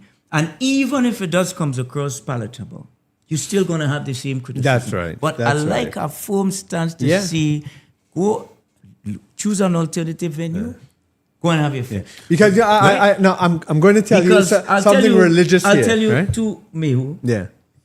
and gentlemen, even in this town, there are fellas selling all these costume online. And that money don't come back in. That's right. That going outside of Trinidad is in US dollars. You see, they ain't telling you all that. See, that's why And the state puts out millions. You see, millions you see why I was, in this carnival, right? Why I was smiling. But that thing going to What I the was same smiling. a small When- group of when I- people, why and I she was said, smiling. "Hold on, just now, Coach, hold on, you'll get time." And she says publicly, "I'm gonna cut that," right? And she has the support of a good minister. I might be a little biased, but a good minister culture who's I wonder what doing a makes good you job, a little biased. No, a what, good job to bring that to heel. absolutely. Eventually, so That's that there's about- a level, a little more fairness. Yeah. In that Because distribution. and Little what more I was just going fairness. to say quickly is A little more fairness. so That's what I like with her. one, to do it. one of the aspects of Hinduism and in the depiction of the Hindu deities, right? Every deity has a weapon, as well, because in order for truth and love and goodness and righteousness to prevail, you have to be able to fight for it. Because if you don't have bravery and courage, evil is going to win. You cannot be unwilling to fight for what is right, to fight for the people, and expect goodness to reign. Right. And this is what she's doing. And you know, Mehu, Yeah. to add to that, Professor, you come in. That's a point that Dr. King made, that time is neutral. He said the only people who use time the best is people of ill will, not people of goodwill. So it's That's neutral. right. So that the notion that somehow you have all this time in the world for this to happen, she's saying, look, this place is a mess. That's right. For so long, we have to cut this, we have to cut that, etc., etc. And I like Gerald- the firm militant stand on it. Yeah, militant. Because we lose our Jerome, job. That is the love only way she will protect That- the people. That's the only No, way. and in a practical sense, I just want to discuss the practicality of this. Noise pollution is tied into a number of ailments, including mental health. Trinidad has I won't say an Ken, we epidemic. lost a baby this year. You understand? A baby So when we this tie year with in, noise. time with the fat noise, the fireworks issue, Yes. to a society has to manage its affairs, and the EMA has not been effective. They have the Explosive Act and so on. And I also want to say this matter with respect to the explosives, she's bringing it to the Senate tomorrow. Right? To amend Those the fire Law bombs House. and so on. Yeah. Right, to amend the Fireworks. Summary Offences Act. And I want to tell you how the Summary Offences Act came about. It is not many people remember. In just after the 1970 uprising, Afraid Carl. Right, Dr. Williams, Attorney General Carl Hudson Phillips, attempted to bring in a law called the Public Order Act that meant that Jerome couldn't walk down the street and meet three fellas and talk. That was a gathering. You couldn't stand on a mic and talk to five people. You'd be arrested. The country rose up against that, the Public Order Act. That's why A&R Robinson left. Right. A&R Robinson left. Carl threatened to quit the cabinet and so on. And he withdrew, the Prime Minister withdrew the Public Order Act. And you know what he did? He introduced the Summary Offences Act, and he brought all the offences into piecemeal, and they didn't require a special majority in That's Parliament. right. That's the history of the Summary Offences Act. Now the Prime Minister, our Prime Minister, is using the Summary Offences Act for good, for better governance, to deal with noise pollution, and to deal with these other... To protect the people instead of oppress the people. But we must remember the history of the Summary Offences Act and how the PNM, the history of it from 1970 after the McCandle-Dagger-led Black Power riots, uprising. We must remember where it came from. And all of these are progressive measures. When you look at... I read about all the impact of noise pollution, and it is very far-reaching, right? We've had animals die. We have and it's associated with a whole range of medical issues, Quality of life issues. Yes, Yeah. that the society hasn't dealt with. Good, Professor. That society has not dealt with over these, and these are primary governance issues. You know. And this is the amazing thing. These are fundamental issues that people said, you can't change that in Trinidad. You can't, and she is changing almost all of it. You can't change the corruption. You can't change the gang culture. You can't change the crime. You can't change the noise. You can't change the fet culture. And she's saying, watch me. But the fellas who are saying we must have the FET at Brian Lara Academy, I asked them, where did you hold the FETs before Brian Lara Academy opened? Listen, there are many FET venues. Jerome will probably predate you in Port of Spain. They had PSA grounds in St. James and other places that were kind of neutral in terms of residential communities. All of a sudden, these fellas talking about how much money they're losing and so on. All this fear that they generate, and we don't have media And it's only investigation about in 10 the country. people. It have 500 FETs for the carnival. Yes. About 500 FETs. So, and trust me, carnival will not die Never. as a result that you Offense. don't have It may die a couple lack of originality. Not in Trinidad, Professor. Not when we like a jump up.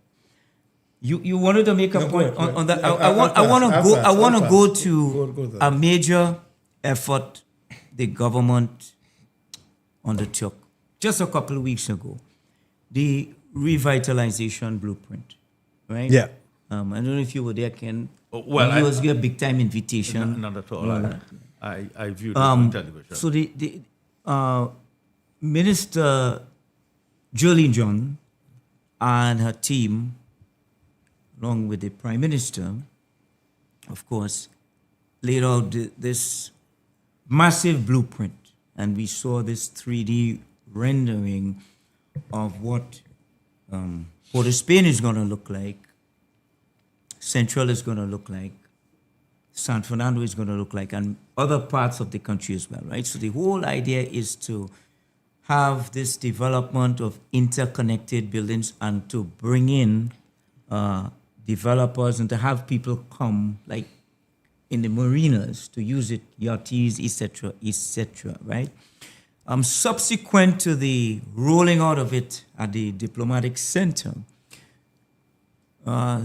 Minister John and a team went to the Middle East, and they came back reporting that the outlook is very good.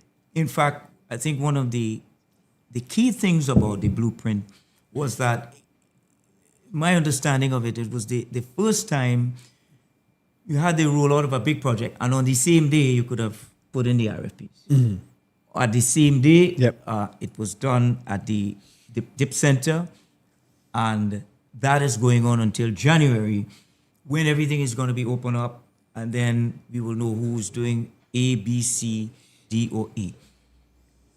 How do you see that in the vision of taking the country forward. I know Professor always says there's difference between development and growth and so forth. So, Dr. Mayo, when you look at that plan, this is it definitely certainly- part of it is fits to in. create jobs as well, Yeah. and to get the place moving too. And because what this is, it's a reimagining of Trinidad and Tobago. Right. It's not just saying, oh well, Yes. let's just go on with things as they have been and tweak here and there, because by making us a global logistical hub, you have to remember that's the rubric under which it's organizing, a global logistics hub. That means the vision is that we are going to be a central part of the global economy. We're not just going to be a little backwater and doing something by ourselves. We are going to be plugged in. So Mayaro and the oil industry, the ports, the marinas, all these things, it's part of that we are going to be now more connected to the world. We are going to be a world-class society, like how Singapore moved from slums and backwaters to become a major node in the global economy. So the vision is for us to be a node in the global economy. And that means we have to upgrade everything. Right? We have to upgrade everything so that we can be worthy participants in the most advanced sectors of the global economy. And so it's not grass cutting. It's not just doing things that have no purpose or vision. It is putting us on a whole new plane of development, and it's going to turn us from what is our budget now? About 60 billion. We will become $1 trillion economies, which is what we should be. That's where we should be moving. It's expanding ourselves. The PM yesterday also announced that, soon, because I think Guyana is doing this medical building hospitals, that we be sending people across. They can go across and work and all that. So, Professor, you are man. You mentioned before that you lived abroad for a long time, so you are accustomed with tall buildings. So you always you don't have to be looking up in the sky. I think. What do you think about? I think that the point that Kurt made about a global hub and so on, I think we have to be very careful. I mean, part of the problem, one has also to be critical. You have 129 projects to be done over a very short period. Yeah. You need much more planning to get that done. You can't bite off more than you can chew. And I think that's an important consideration. The other consideration, you go around Trinidad and Tobago and you see the roads and you see the potholes. In other words, this has become a disalienated factor in what's been going on. So while I think the perspective is right, I think scale is also very important. And I'm saying, I go back again, you can't invent not 1.4 million people. But Professor, it don't really work so in the real world. California has one of the, homelessness across California. Yeah. But that don't stop the White House from building a ballroom. Okay, all right, but that was just my point. Let Trump build his ballroom. No, I'm just saying. It's the worst example. It's the worst. Okay, but it doesn't stop the US itself. It doesn't stop Silicon Valley. Even though Silicon Valley. Yeah. Silicon Valley from doing what they have to would do exist because you have a certain ground group of people. That's right. And you have a tradition. Exactly. And people buy into that tradition. It's much easier. Yeah. All right. The loop. Let me provide, if I could, a measured response to all of this. So we're not giving measured responses.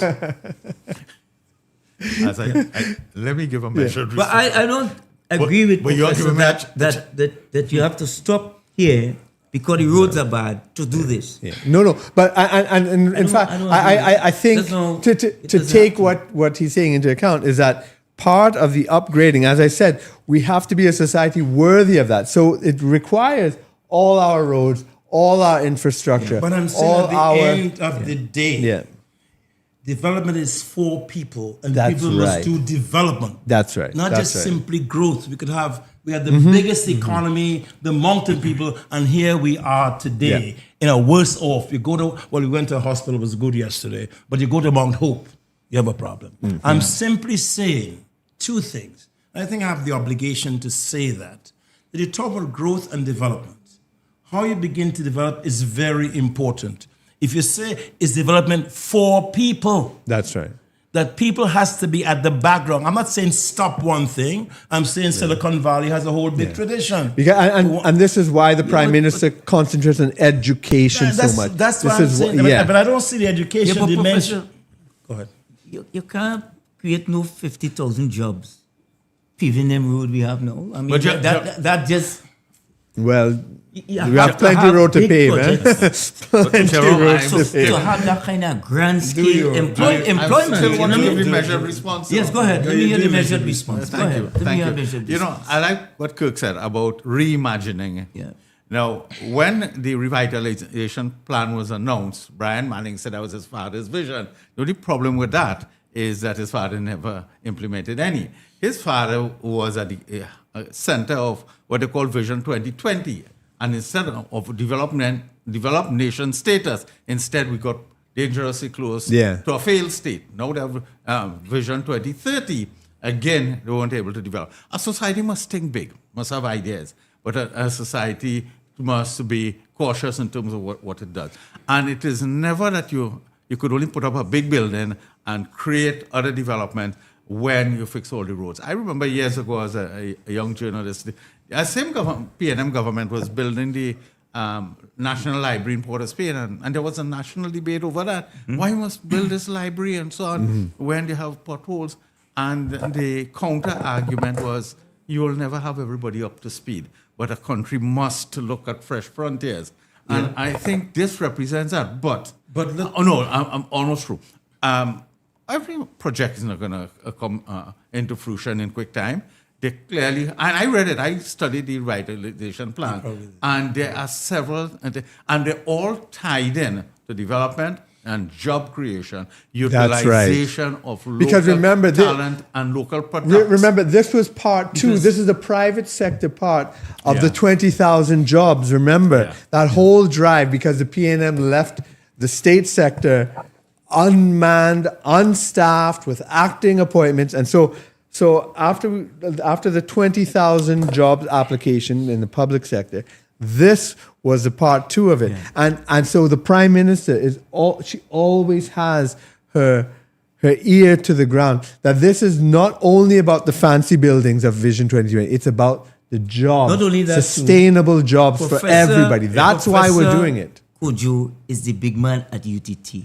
You have thousands of people there graduating with degree in this, degree in that, whatever. They have to find some way for them. Because you have a lot of people out there with all these degrees and certificates, whatever have you. And they're sitting at home and not doing anything. You need somewhere to put them for good quality jobs. My brother, I'm not saying either or. I'm saying together with. Well, you're not saying that. I mean, I'm not saying that. But go ahead. You're not saying that. What am I now saying? But I mean, I'm now saying that. Yeah, because you saying to fix the potholes. No, I'm not saying that. You're saying do not forget. I am not saying that, Jerome. Yeah. But I say that. Well, so then we have no discussion. What I'm saying is that I think what he was saying. I think what he's saying is let us not forget that. Let us not forget that development is about people. And no, what I'm suggesting is development is about people. Correct. Unless you have people behind you and supporting what you're doing, it shall fail. Because at the end of the day, you can have 129 people. We can't import no set of people. It's our own people we have to deal with. All right?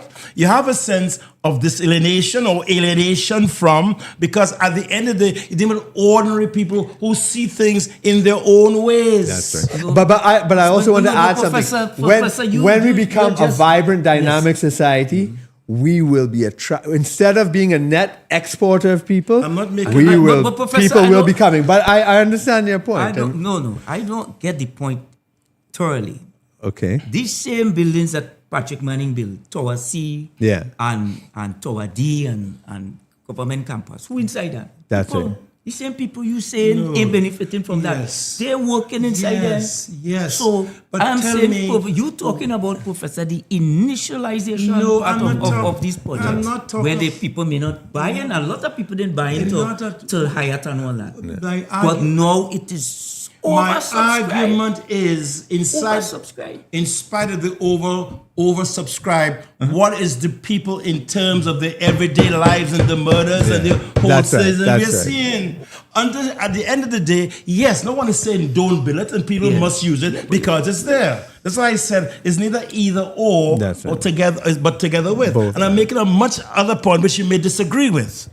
In the end of the day, if you don't have people buying into those projects and those programs, it's not likely to do what it's supposed to because at the end of the day, you do it with people, your job. People come, they steal they come and work for 2 hours and 3 hours and go home. You know what? I want to take a short break, gentlemen. But Just I- hold I- your thoughts. Ken, hold By your the time thoughts, we come right? back, I'll we forget come the back. thought. No, you won't Something forget, just like you won't some forget of those the, things. you won't forget the thought. Folks, They'll come back we're to taking a forget. break. This is the Talkback we Live forget to podcast. We're taking a break and we're coming back and then we'll wrap up. See you.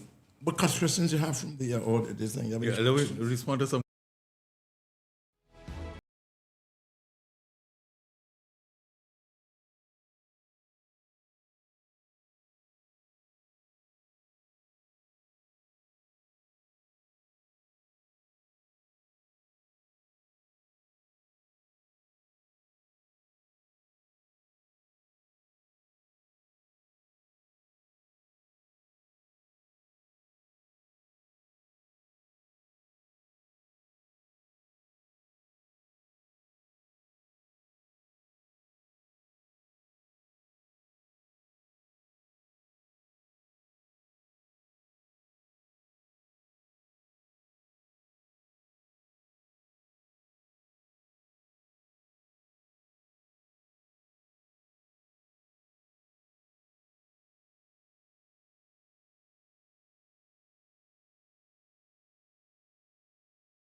is under attack. Maduro refusing to take them back. We children don't study in Florida. Not Venezuela. Carnival in Baltimore and North Carolina. Not Venezuela. Hollywood does make you go to cinema. Not Venezuela. Your pop, hip hop and R&B superstars. Not Venezuela. You don't need intelligence. You've been talking. Bring people in. Sorry. Welcome back to Talkback Live, a UNC podcast, and we have, hundreds of messages online. Let me just read some for you. One says here, the PM has faced all and every criticism challenge from everywhere. The PM has begun and will turn this country around. Another one, alongside the creation of industries, even copying the medicinal industry of India or the film industry of Nigeria, we need to, as soon as possible, bring new examinable courses in schools, such as hybrid technology. Excellent contribution, Professor Kojo, in reference to the re-education and the repositioning of the country. Neo-colonialism should not even be mentioned. It's a crucial time in our country's history. Change is absolutely necessary in these uncertain times. These are just some of the comments coming from our viewers online. Many more, too many to read at this time. But Professor, I'm coming back to you on this whole idea of social development and people. Yeah. Where do we go from here? You're saying it should not be just about money, but it has to capital, be about the people. land, and labor, so on. that's development, and we know that. I think our big point, and we've had monies flow through this country like Epsom salts. We're not better off for it necessarily in all ways. That's right. So I'm saying go ahead with our project and make it a dot and so on. But remember, you're talking about, unless people are there to act in certain kinds of ways, you're going to have more killing, not because you have more housing, you got more things. So I'm saying at one level, you got to talk about that. But also the social and cultural development of people is a necessary component of any transformation. I'm saying again, even in terms of the 129 projects we have, for example, when, for example, the Louvre spent billions of dollars to expand the Louvre and people want a whole line looking just to see Mona Lisa, it's because they've had a tradition and they're building on a tradition.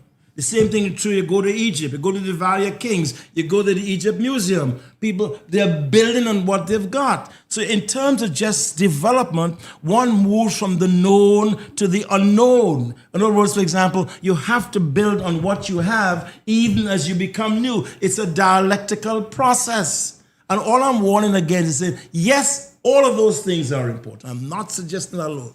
But I'm saying one, and that's where the pillar made its mistake. You forget the people who put you inside there. Because if a lot of people have all kinds of ideas. 2, we have to change minds.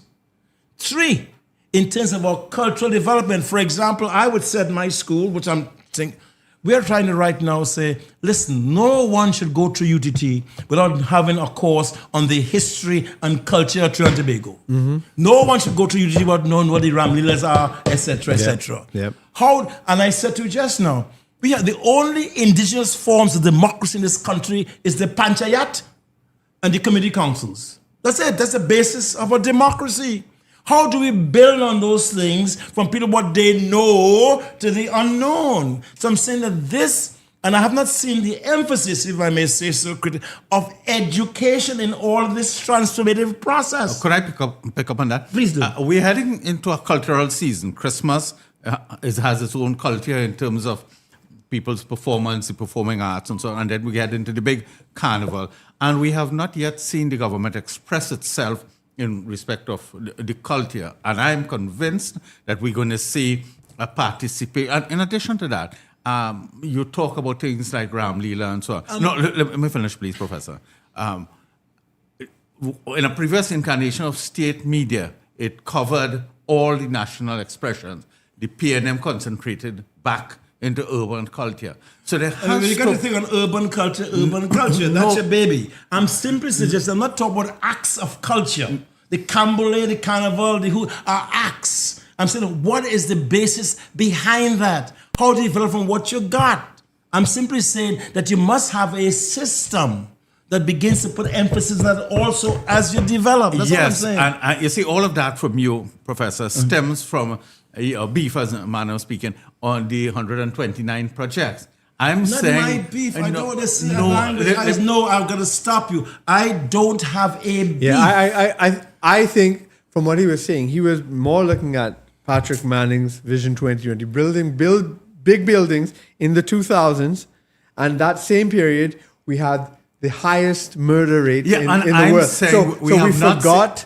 So he just, I think what he's saying is that with this development, we must always make sure we bring the people with us, because you can't have development that is anti-people and development that forgets to make this simple, Jerome, because I think that the government is around. And I'm saying that there are areas in which we're going to see that. Yes. One is the projects will create sustainable quality jobs. That's right. That is one. And in a real sense, people would have sustainable quality jobs. And the education that is required for it, which will happen. A new impetus in respect to tertiary education and so on. And I'm also saying, I'm going to go back to this, that we're going into we have not seen the government through its various agencies express itself in matters of culture. And that too, we may see a remake, meaningful participation.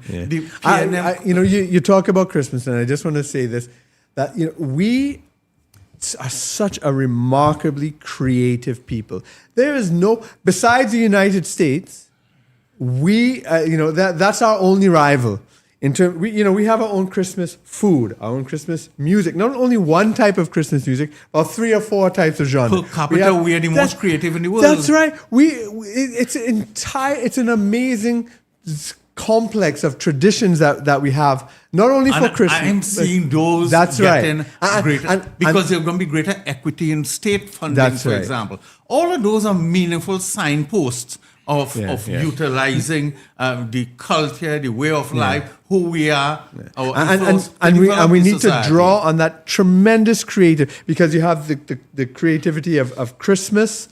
And then you have the creativity of Carnival coming up after that, and this creative. And we have land of festivals. Yes, the Ram Leela, the Diwali,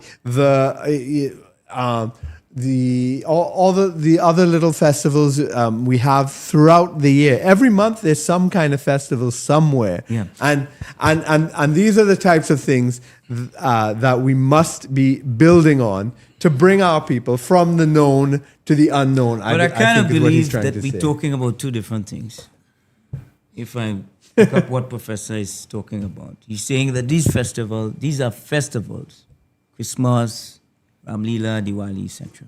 But he's talking about something else in terms of building human capacity. But what I'm talking about is that those are expressions of creativity. That's the point. And we are an incredibly creative people.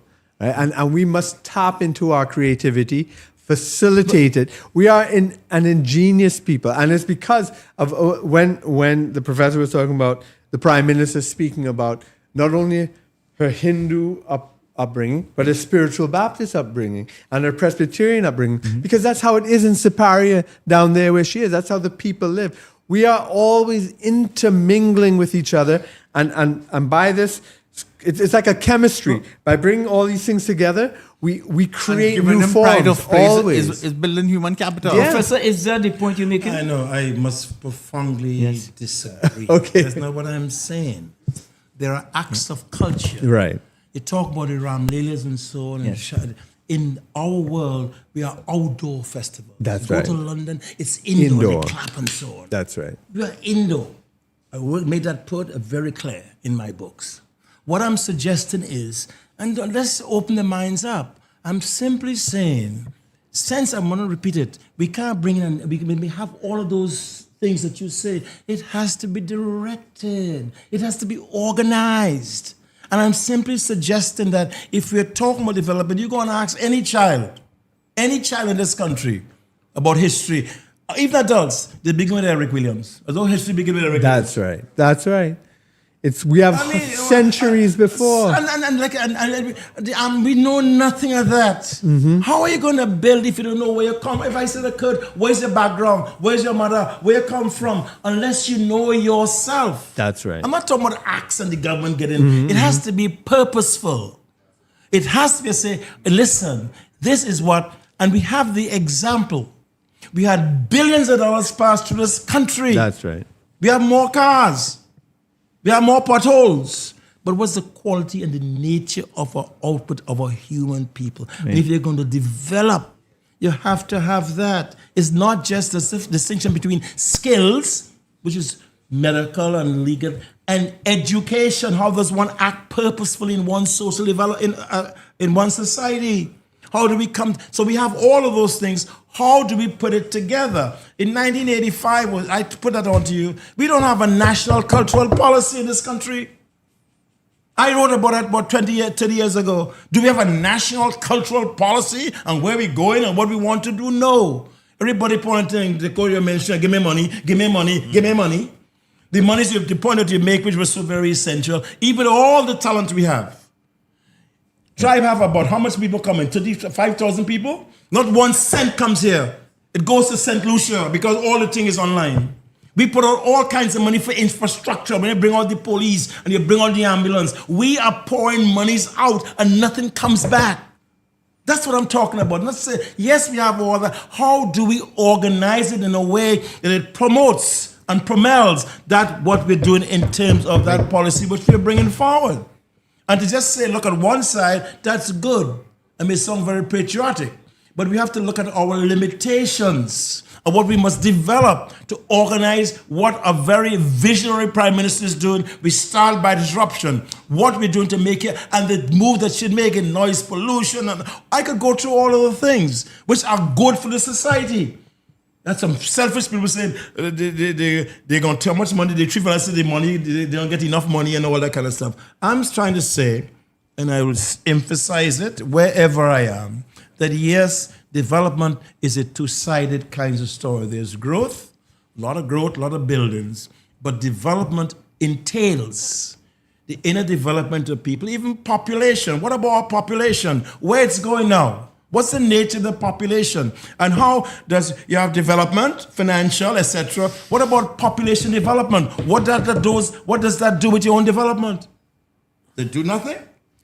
So you gotta talk, but you just can't. I'm just simply saying part of our function, my function, is to try to be critical, as I'm totally supportive, to say, maybe we should look at some of these things. If we just stop and praise, it sounds good. But we've got to say, maybe there are other things we should look at. And I'm going to give you another one, Mr. Ali and Mr. Jerome. Please, I walk on Targo Savannah, they say it stinks. I went for my walk this morning. It stinks. It smells. Because of Savannah was the pride and joy. It's just going down. A man said, Coach, this morning, when I got a 4:15, what are you doing about this, boy? And that's important too. It's only grass. It's only garbage. What he doing about it? But who? The man who asking that question. It doesn't what he's No, doing. well, we asking you. You see, that's the problem too in the country. No. He asking Kojo about it. Has he gone to the corporation and say the grass too high? That's part Did of he it. write a letter? No, they don't do that. But he but want to ask you that. So you should ask him. No, what I would not have ask, you done? Because that's not the. So why are you asking? That him? was Because not. you know he knows I've been a community leader for years. That's why he asked me.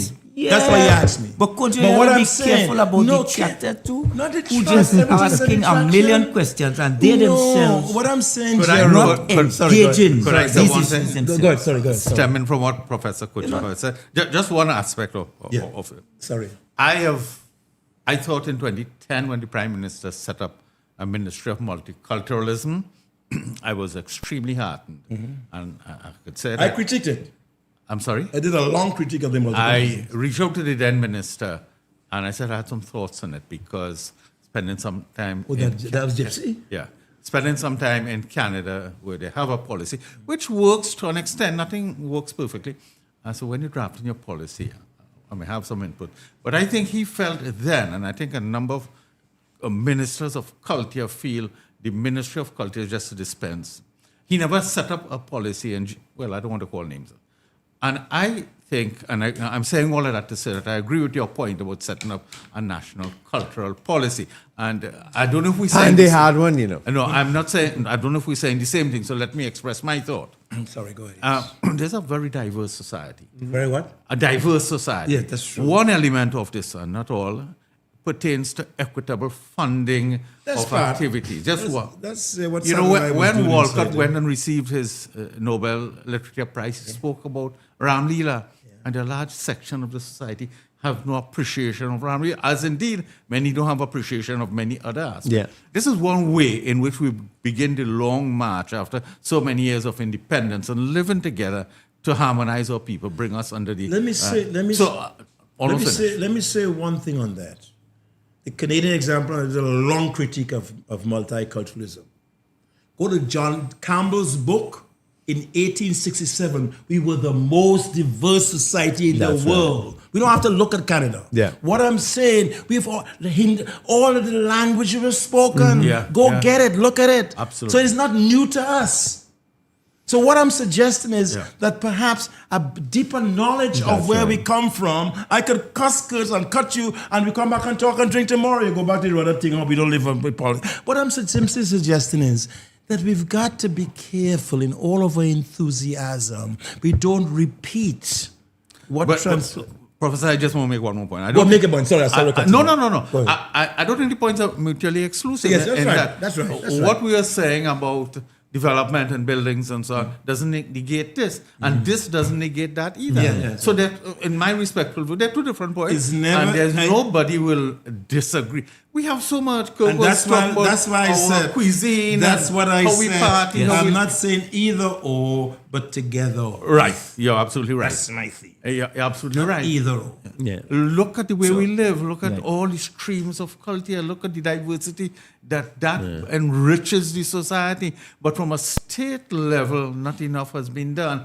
And one aspect is one aspect of the flawed system is the warped funding, in which some areas get huge sums and others who are equally creative or more creative do not get funding. And the Prime Minister is disrupting that as well. And people, and this is your point, and people are complaining because when you disrupt the system, the people who benefited before and Kirk, that is what I was saying to Professor just now. Let's wait. We're heading into a season and we'll see some expression. I'm not saying it's going to be reformed. I thought the Ministry of Multiculturalism give it a moniker, a name, and that through which a policy could have been developed. But even with Ministry of Culture, that could be developed, and it represents all aspects as best we can. I'm saying it takes knowledge. Yeah. One of the most important books written in Trinidad and Tobago was Ken Ramchand's book on the West Indian novelist background. But what Ken said, our history began in 80 with Tom Redcamp's book in terms of the Jamaica Cleaner. That's not the end of the story. I did a whole book in the 19th century. I could tell you there are autobiographies by Amerindians in the 19th century. We don't know. I'm simply saying you're liberated by knowledge and understanding. Bible says, get ye wisdom, but in getting your wisdom, get ye understanding. That's all I'm saying. Well, Professor, let me just ask you this. I mean, we're speaking broadly about all this, but, how do we get that to work in the physical space? All these things we're talking about. No, this thing to education, is it what in a curriculum? That's where you start. That's where you start. I was at Harvard in 1978. We did something called the core curriculum. And what we said, when somebody comes out of American university and you're handing his bachelor, what is some person reasonably expected to know? When he joins the rank of educated people in the society, what is he reasonable expected to know? And then you put it in a curriculum. But Professor, let me take Jerome job for a little while. What is the role of UTT in all of this? I cannot sit here and criticize my university. I think, in fact, that they are... But I didn't ask you to criticize. I'll ask the question, what is the role of UTT in all of this? Yes, we have to. In all fairness, I think Ken Julian did a marvelous job in certain kinds of ways. He began in technology and engineering. The words have changed. If you look at UTT curriculum, it says we're an entrepreneurial university. And I'm saying, you're the National University of Trinidad and Tobago. In other words, we have to change with time. And UTT, to the degree I have any to do, will try to change the Prime Minister, when she was up in the Savannah, says that we must have that in our curriculum. She says that. So we, as the educators, have to put it in the curriculum. But remember, there's a word called resistance. Good. There's some people who are so concerned and keeping things the way they were. Exactly. They're not as fast as she is and as far-seeing. So yes, we have to change the curriculum in the sense that, no, they do a very good job in certain ways, giving people jobs, working in the economies, and so on and so forth. Be it the aircraft industry, be it in certain point leases, we have great things going. But it's always one day at a time, step by step. Nothing happens overnight. And how you do it is you start, first of all, she says, in your schools, begin in your primary schools, begin in education schools. And we begin to put those things into school. You formulate it into policy. I think there's a cautious answer, but we'll take that because I know you're going to go to work tomorrow. I just want to read two messages we have here. It's Hamza Khan. He says, maybe we can have an annual International Caribbean Festival of Food and Music. Mm-hmm. Mr. Krishna Bihari said, could any member of the panel tell us what benefits returning residents have available to them? I'm not sure that there are any particular benefits. I think like you could bring your vehicles, or so they have things like that. But certainly, I mean, this idea of residents returning, the Prime Minister definitely had this on her radar when she put in the legislation about grandchildren coming. And again, there were people opposed to that. Yes. That the grandchildren of Trinidadian citizens should get citizenship and come back. But what it is and what it is a recognition of is the tremendous talent we have, the tremendous experience that we need to draw on. Kevin Gill says, interesting group with varying opinions. Communication is vital. Enjoying the arguments are relevant, I believe he wants to say. Bottom line is being a good change agent by our leaders. Yeah. Let me just say one thing on that issue. Very nice podcast. We need more like this coming in 2026. But let me just say one thing. In terms, again, no, it's not me. It's KPB. You want this to be my last one? Yeah, you set up yourself already. Don't try to drag me into that. Go ahead. You got to speak. I'm saying in terms of returning residents. Yes. They must be welcomed. Yeah. Yeah. We don't welcome. You look like a disruptor. You're not in place. Yeah. And so again goes back to how do you welcome people and how you begin to fit them into society. Yeah. And on their parts, they must understand they're coming to a different society. That's right. You can't replicate New York here. Yeah. So again, it goes back to that dialectical thing. Yes, you want to come back because you want to go. I have a lot of people, family want to come, but they're afraid of crime. Well, let's say what it is.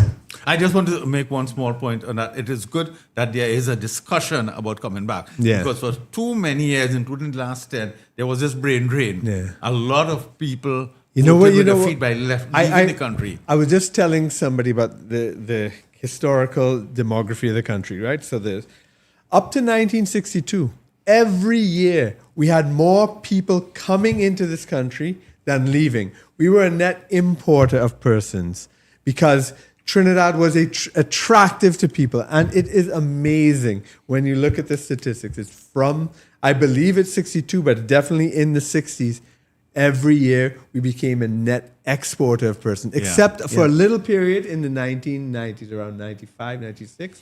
So what, and you know, dynamic societies are ones that attract people. Yeah. You know, and so we need to be a society where people want to come and live, saying, I want to go live in Trinidad. Yeah. And we have to start with our own people. That's a good with our point. own people. That's a good I want to point, serve Doctor. the country. That's a good point because a lot of the pushback you get is from even locals. You come in a good idea because you're from abroad. You say, no, he's not from here. You know. He But that's living abroad. That's so the resistance of which the idea is that you're not from here.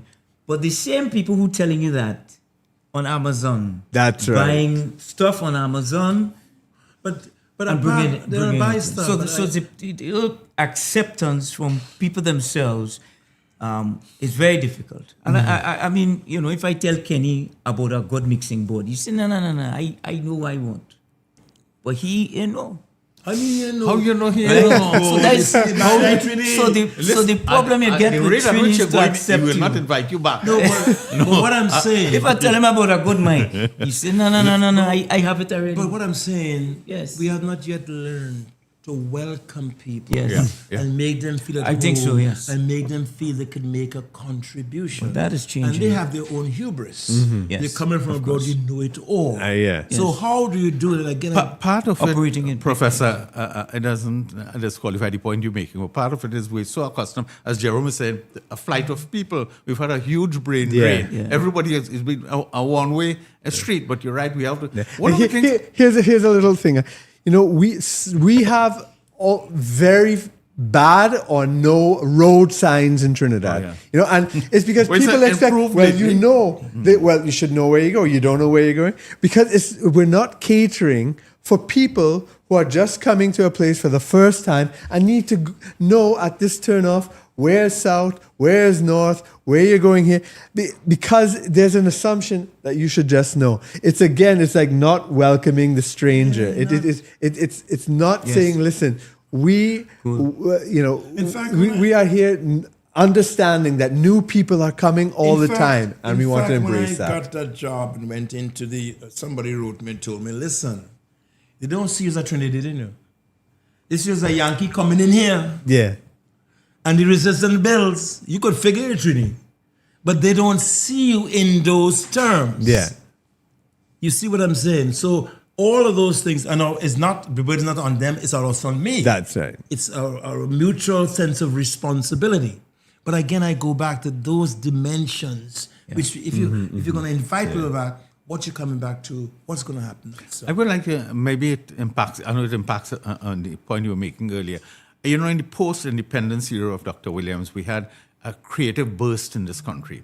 We had it in literature, great writers. We had it in the Sparrows, the great entertainers.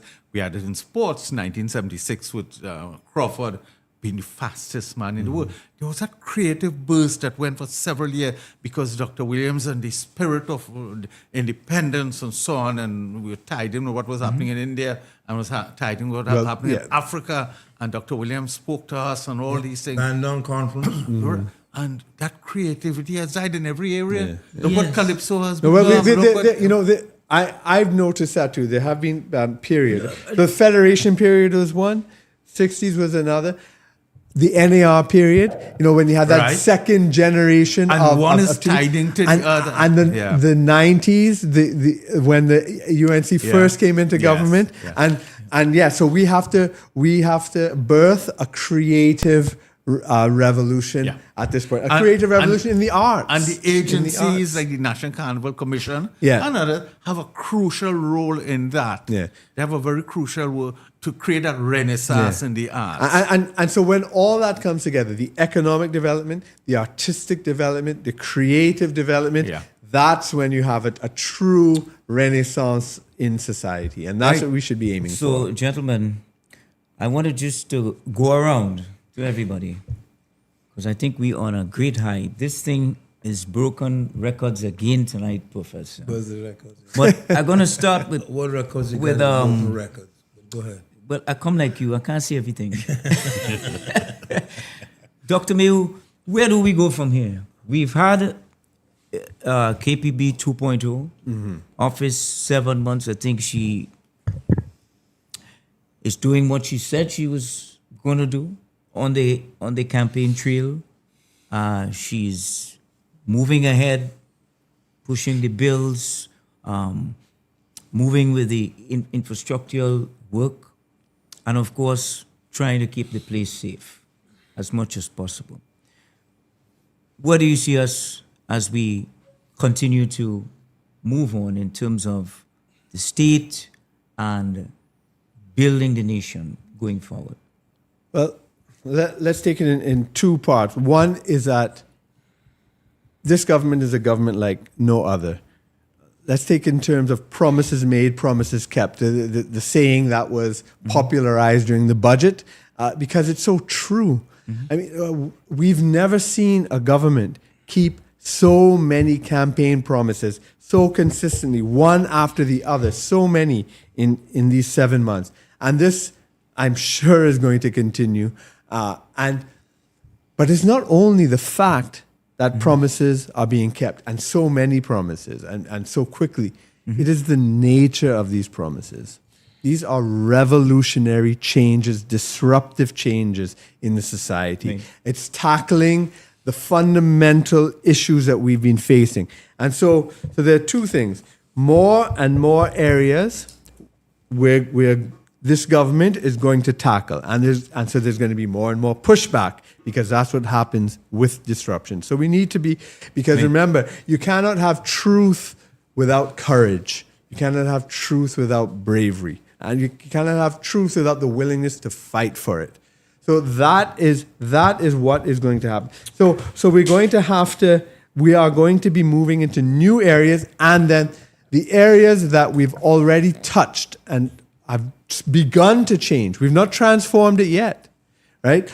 We have to maintain the struggle there. We have to keep our eyes on that, because it takes a while for things to change. So we have to make sure to keep our eyes on the ball so we don't backslide there while we continue moving ahead. Right. And that is what's going to be. Ken Ali, against the backdrop of all that we're seeing going on, stand your ground legislation, blueprint, revitalization program, and the host of things that are going on currently.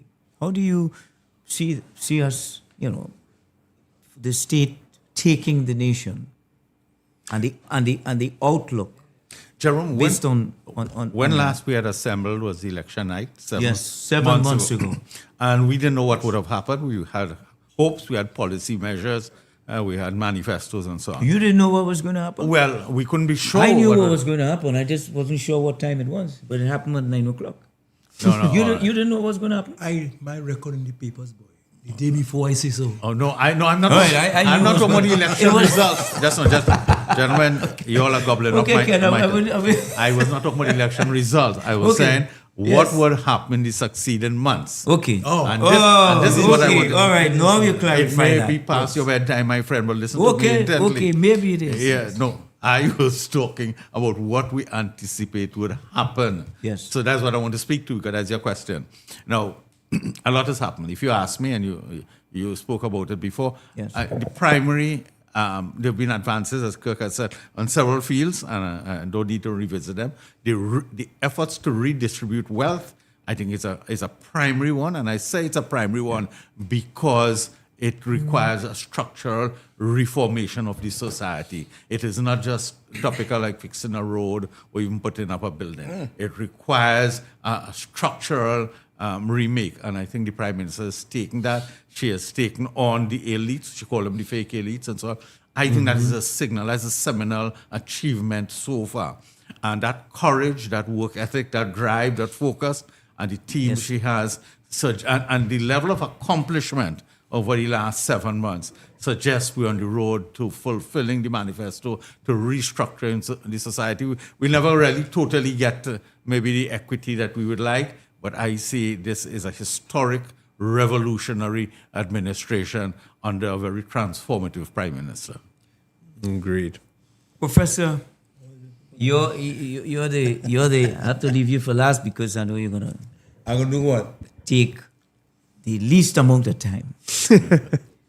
But the nation, I know you've said a lot about social structure, how we adapt and make these changes through education. You're saying it different from development, but you're also in a very critical role as well, and you are seeing it through a different lens to both Mehu and Ken. So, how do you see all that meshing as we move forward? The big question is, how do we know what we know? That's epistemology. How do we know what we know? Point one. Secondly, there's no inevitable position that a country will move forward without going backward. Marx was the progressive fella. A fella called Bakunin wrote something called anarchism, which he must have written every 5 years. There's no inevitable notion, nobody like it or not, you'll always go forward. That's why I'm saying, for example, what I loved about this revolution is one, black people, Indian people came together and transformed the society. We say we want a new day. We can't forget that. All the talk, we got to talk about how do we begin to work on that to make it a better place. The first thing we've got to do not take that for granted. All right? Number two, it seems to me that what we got to be saying is, we support you, but critically. We believe in development, but we must have that come in as the basis of any new. You keep talking about urban and rural. What has happened, urban and rural has come together now in a new formation. How do we challenge that? I mean, challenge like a river. And I'm saying it's not inevitable.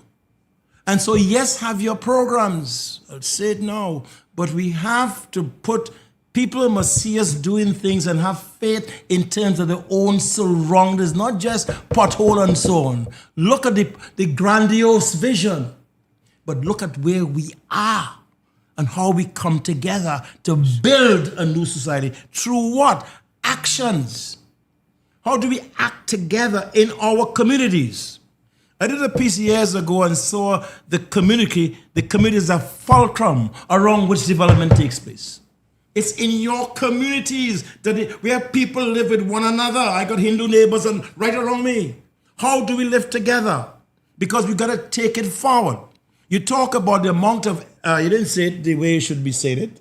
If I may say so, Mr. Whatever. In terms of the amount of exploitation that has taken place among... It's a real exploitation, of course. I'm saying that all that exploitation is taking place, people don't have to come together and say, hey, how are we going to transform that? No elite could do that. Yeah. I'm saying the community is a fulcrum around which things happen. We have to build our communities. We got to bring our people together, but that must be the focus. While others, and our leader in her vision, says what we're going to do, does the necessary legislation. Because economic or politics is nothing more than economics taken another level. And economics is another way of saying politics taken another level. It's the politicians who make economic decisions. So my thing is, that's what I want, I think, and that's where we have to help. Not in simply glorification, but how in terms of our programs. I mean, a little village, they want to fix the ground, or that is where people come together. The problems, they come to, because you're we never move out. So what I'm suggesting is, I would like to see, in terms of I think your question, what do we do and where we go? Where do we go from here? Yes, I think in terms, I go back again, my thing perhaps as an educationist or historian, in terms of drawing an example, how do we know what we know? That's very important in philosophy, epistemology, ontology, and methodology. And I'm saying we got a great prospect. We've had a great past, but we have to go back and try to mobilize those forces. And we got a great example of what we saw in the last elections. We can't don't bypass it and take it for granted. Mm-hmm. So that's what my big thing would be: do your projects, do this, because you have to have, as you said, you like the word reimagining, or what's the word? That's a big word, imagination, the different theories, But what I'm saying, we must have that, but we must also don't forget that the people who the development is for people. And unless they are behind you and feel that they are part of that in small and tiny ways, the question is, are you likely to always keep that going?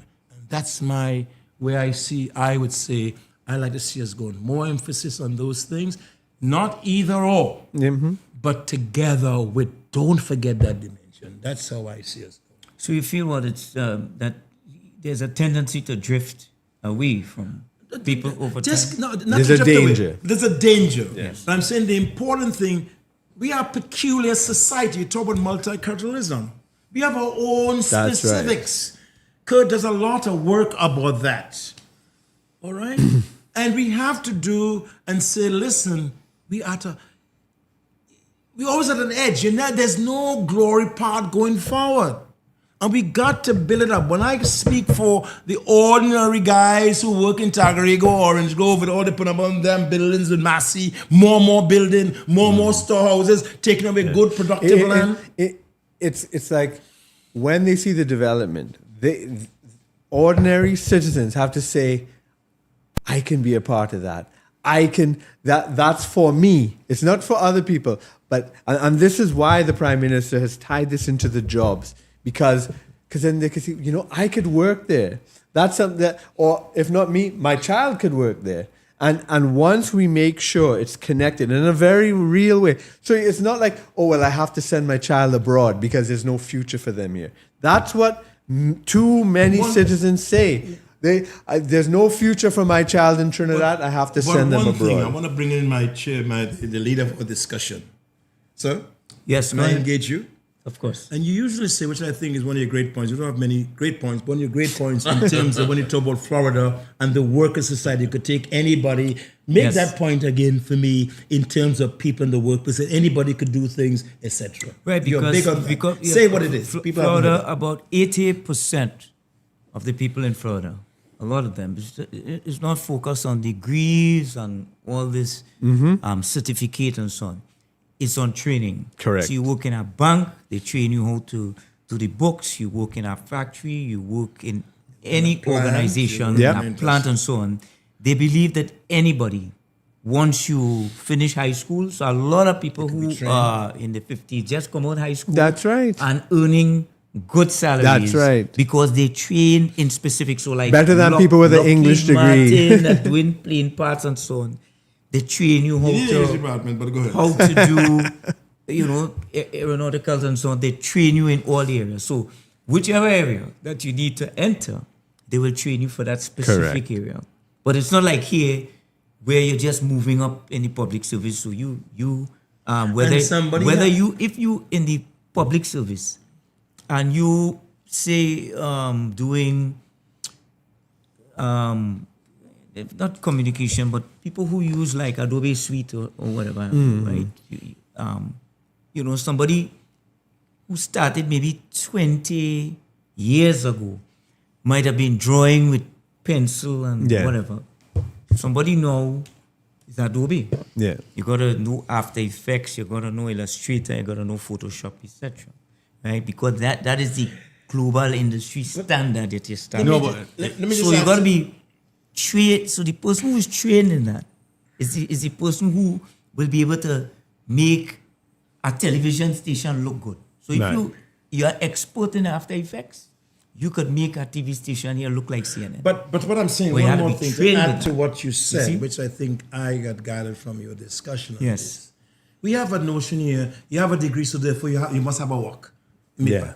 Yeah, that's how it goes. What is this nonsense? And what he's Yeah. saying that we could Yes. create a society Yes. where people are trained to do Even if what you they don't- got to you- do even and if you so don't, on. yes. That's right. And what we're saying, this is the kind of society what we want to Yes, talk that's about, where people are workers of, because workers are the hands and That's workers are the right. minds. And of course, sorry, go ahead. Yeah, no, I absolutely. I'm glad you're saying that before we close the conversation, because it ties into the need for a lifelong learning. AI has become a powerful element. Of course it is. And, You're trying to introduce that at UTT. Go ahead. it must be a consideration. You know, staff will go home with that, right? No, well, there are several aspects. necessarily, yeah. There are several aspects of all of this. It's $1 trillion business now, $1 trillion It is, business, yeah. and it is inescapable, and it has to be dealt with. The educators have to. I tell people, even at a functional. I was watching, was it 60 Minutes over the weekend, and CBS was showing how it has encompassed all areas of activity. all The areas. number one country and western song in the U.S. now, according to Billboard. Yeah. Is An AI. AI, including a man with the cap and thing and he's singing. I couldn't believe country and western of all. It has gone music. everywhere. Yeah, yeah. But I just want to add to the point both of you all are, three of you all are making about ongoing creativity. We have to have a creative society. Yeah. And I think Mr. Pandey was strong on that, and Mrs. Pasad Sessa is also developing that. Yeah, and her emphasis on education Yeah. as the route out of poverty. Yes. On education, that is her mantra, and that is how she connects people to development. Can I put it in a different way? Sure. Education for what? Yeah. Not just education. Education for what? Yeah. And knowing that to move forward, you have that says raising the social and cultural levels.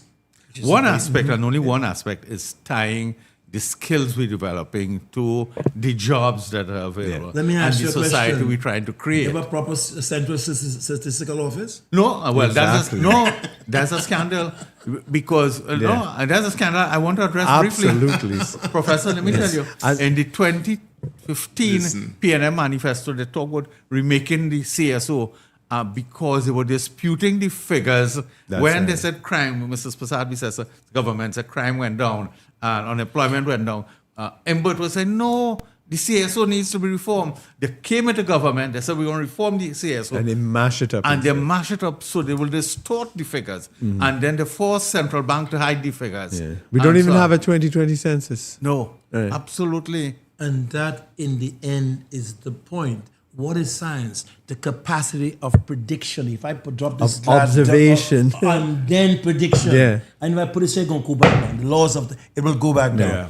You can only make plans for the future unless you have information That's and statistics. correct, Say correct. who's going to go where, what's the breakdown, talk about population, etc. That's how we develop. We don't have that. Not I know up to that date, because when I was yeah. at the bank board, we were talking about it, never got finished.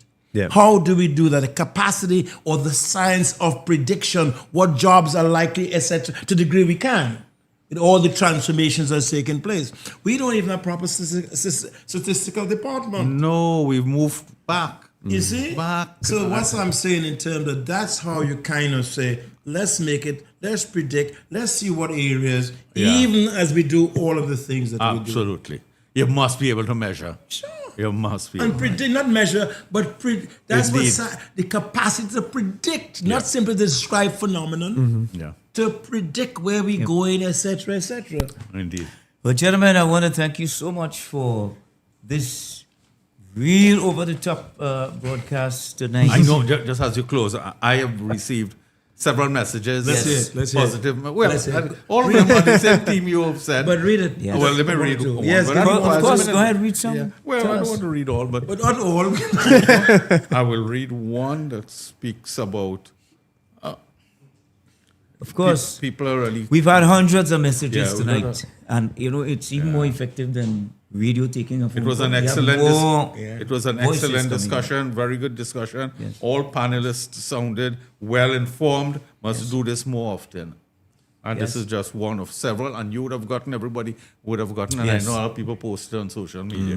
So, Dr. Mehu, thank you so much.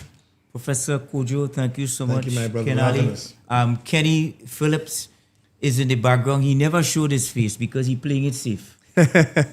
He playing it safe. Want to be in politics, but playing it safe. That is my brother. Don't say anything. So anyway, drunk or he businessman, is mine is sober. So he is in the background, and of course, to the Honorable Prime Minister, thank you so much for allowing us this time and also use of the UNC Facebook and YouTube channels, which went across the globe, and also to the folks in New York. Yes, you have Mamdami, but you also have Kamala tonight. Yes.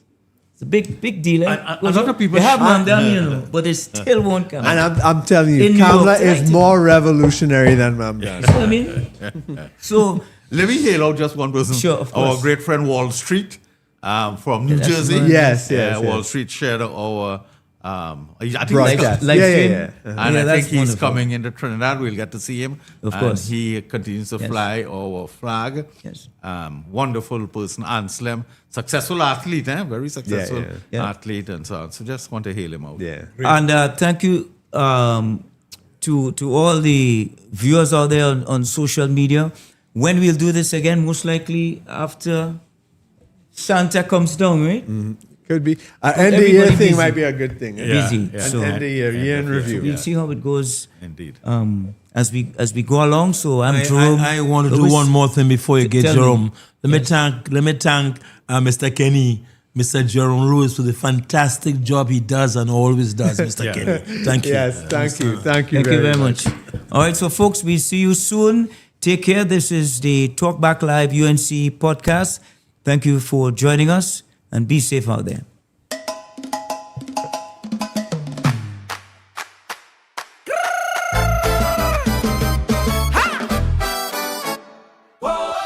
Sí, señor, bring it. Where we going? Caracas or Washington? Not Venezuela. Not Venezuela. Otra vez, otra vez. Not Venezuela. Look back, I saying it cold. When the Yankees sneeze, we just catch the cold. This is not a quiz. It is what it is. Whether wrong or right, caught in the middle of this dog fight. It's a simple case of rock or hard place. Carry conquer say, what the one that don't bother me. They talk shop, yeah, even agree on CSME. This is not a fairy tale. We need defense, not a holy grail. If I watch it break out for you, tell me what the hell carry conquer to. The US is the biggest trade partner. Not Venezuela. Our economy is linked to the US.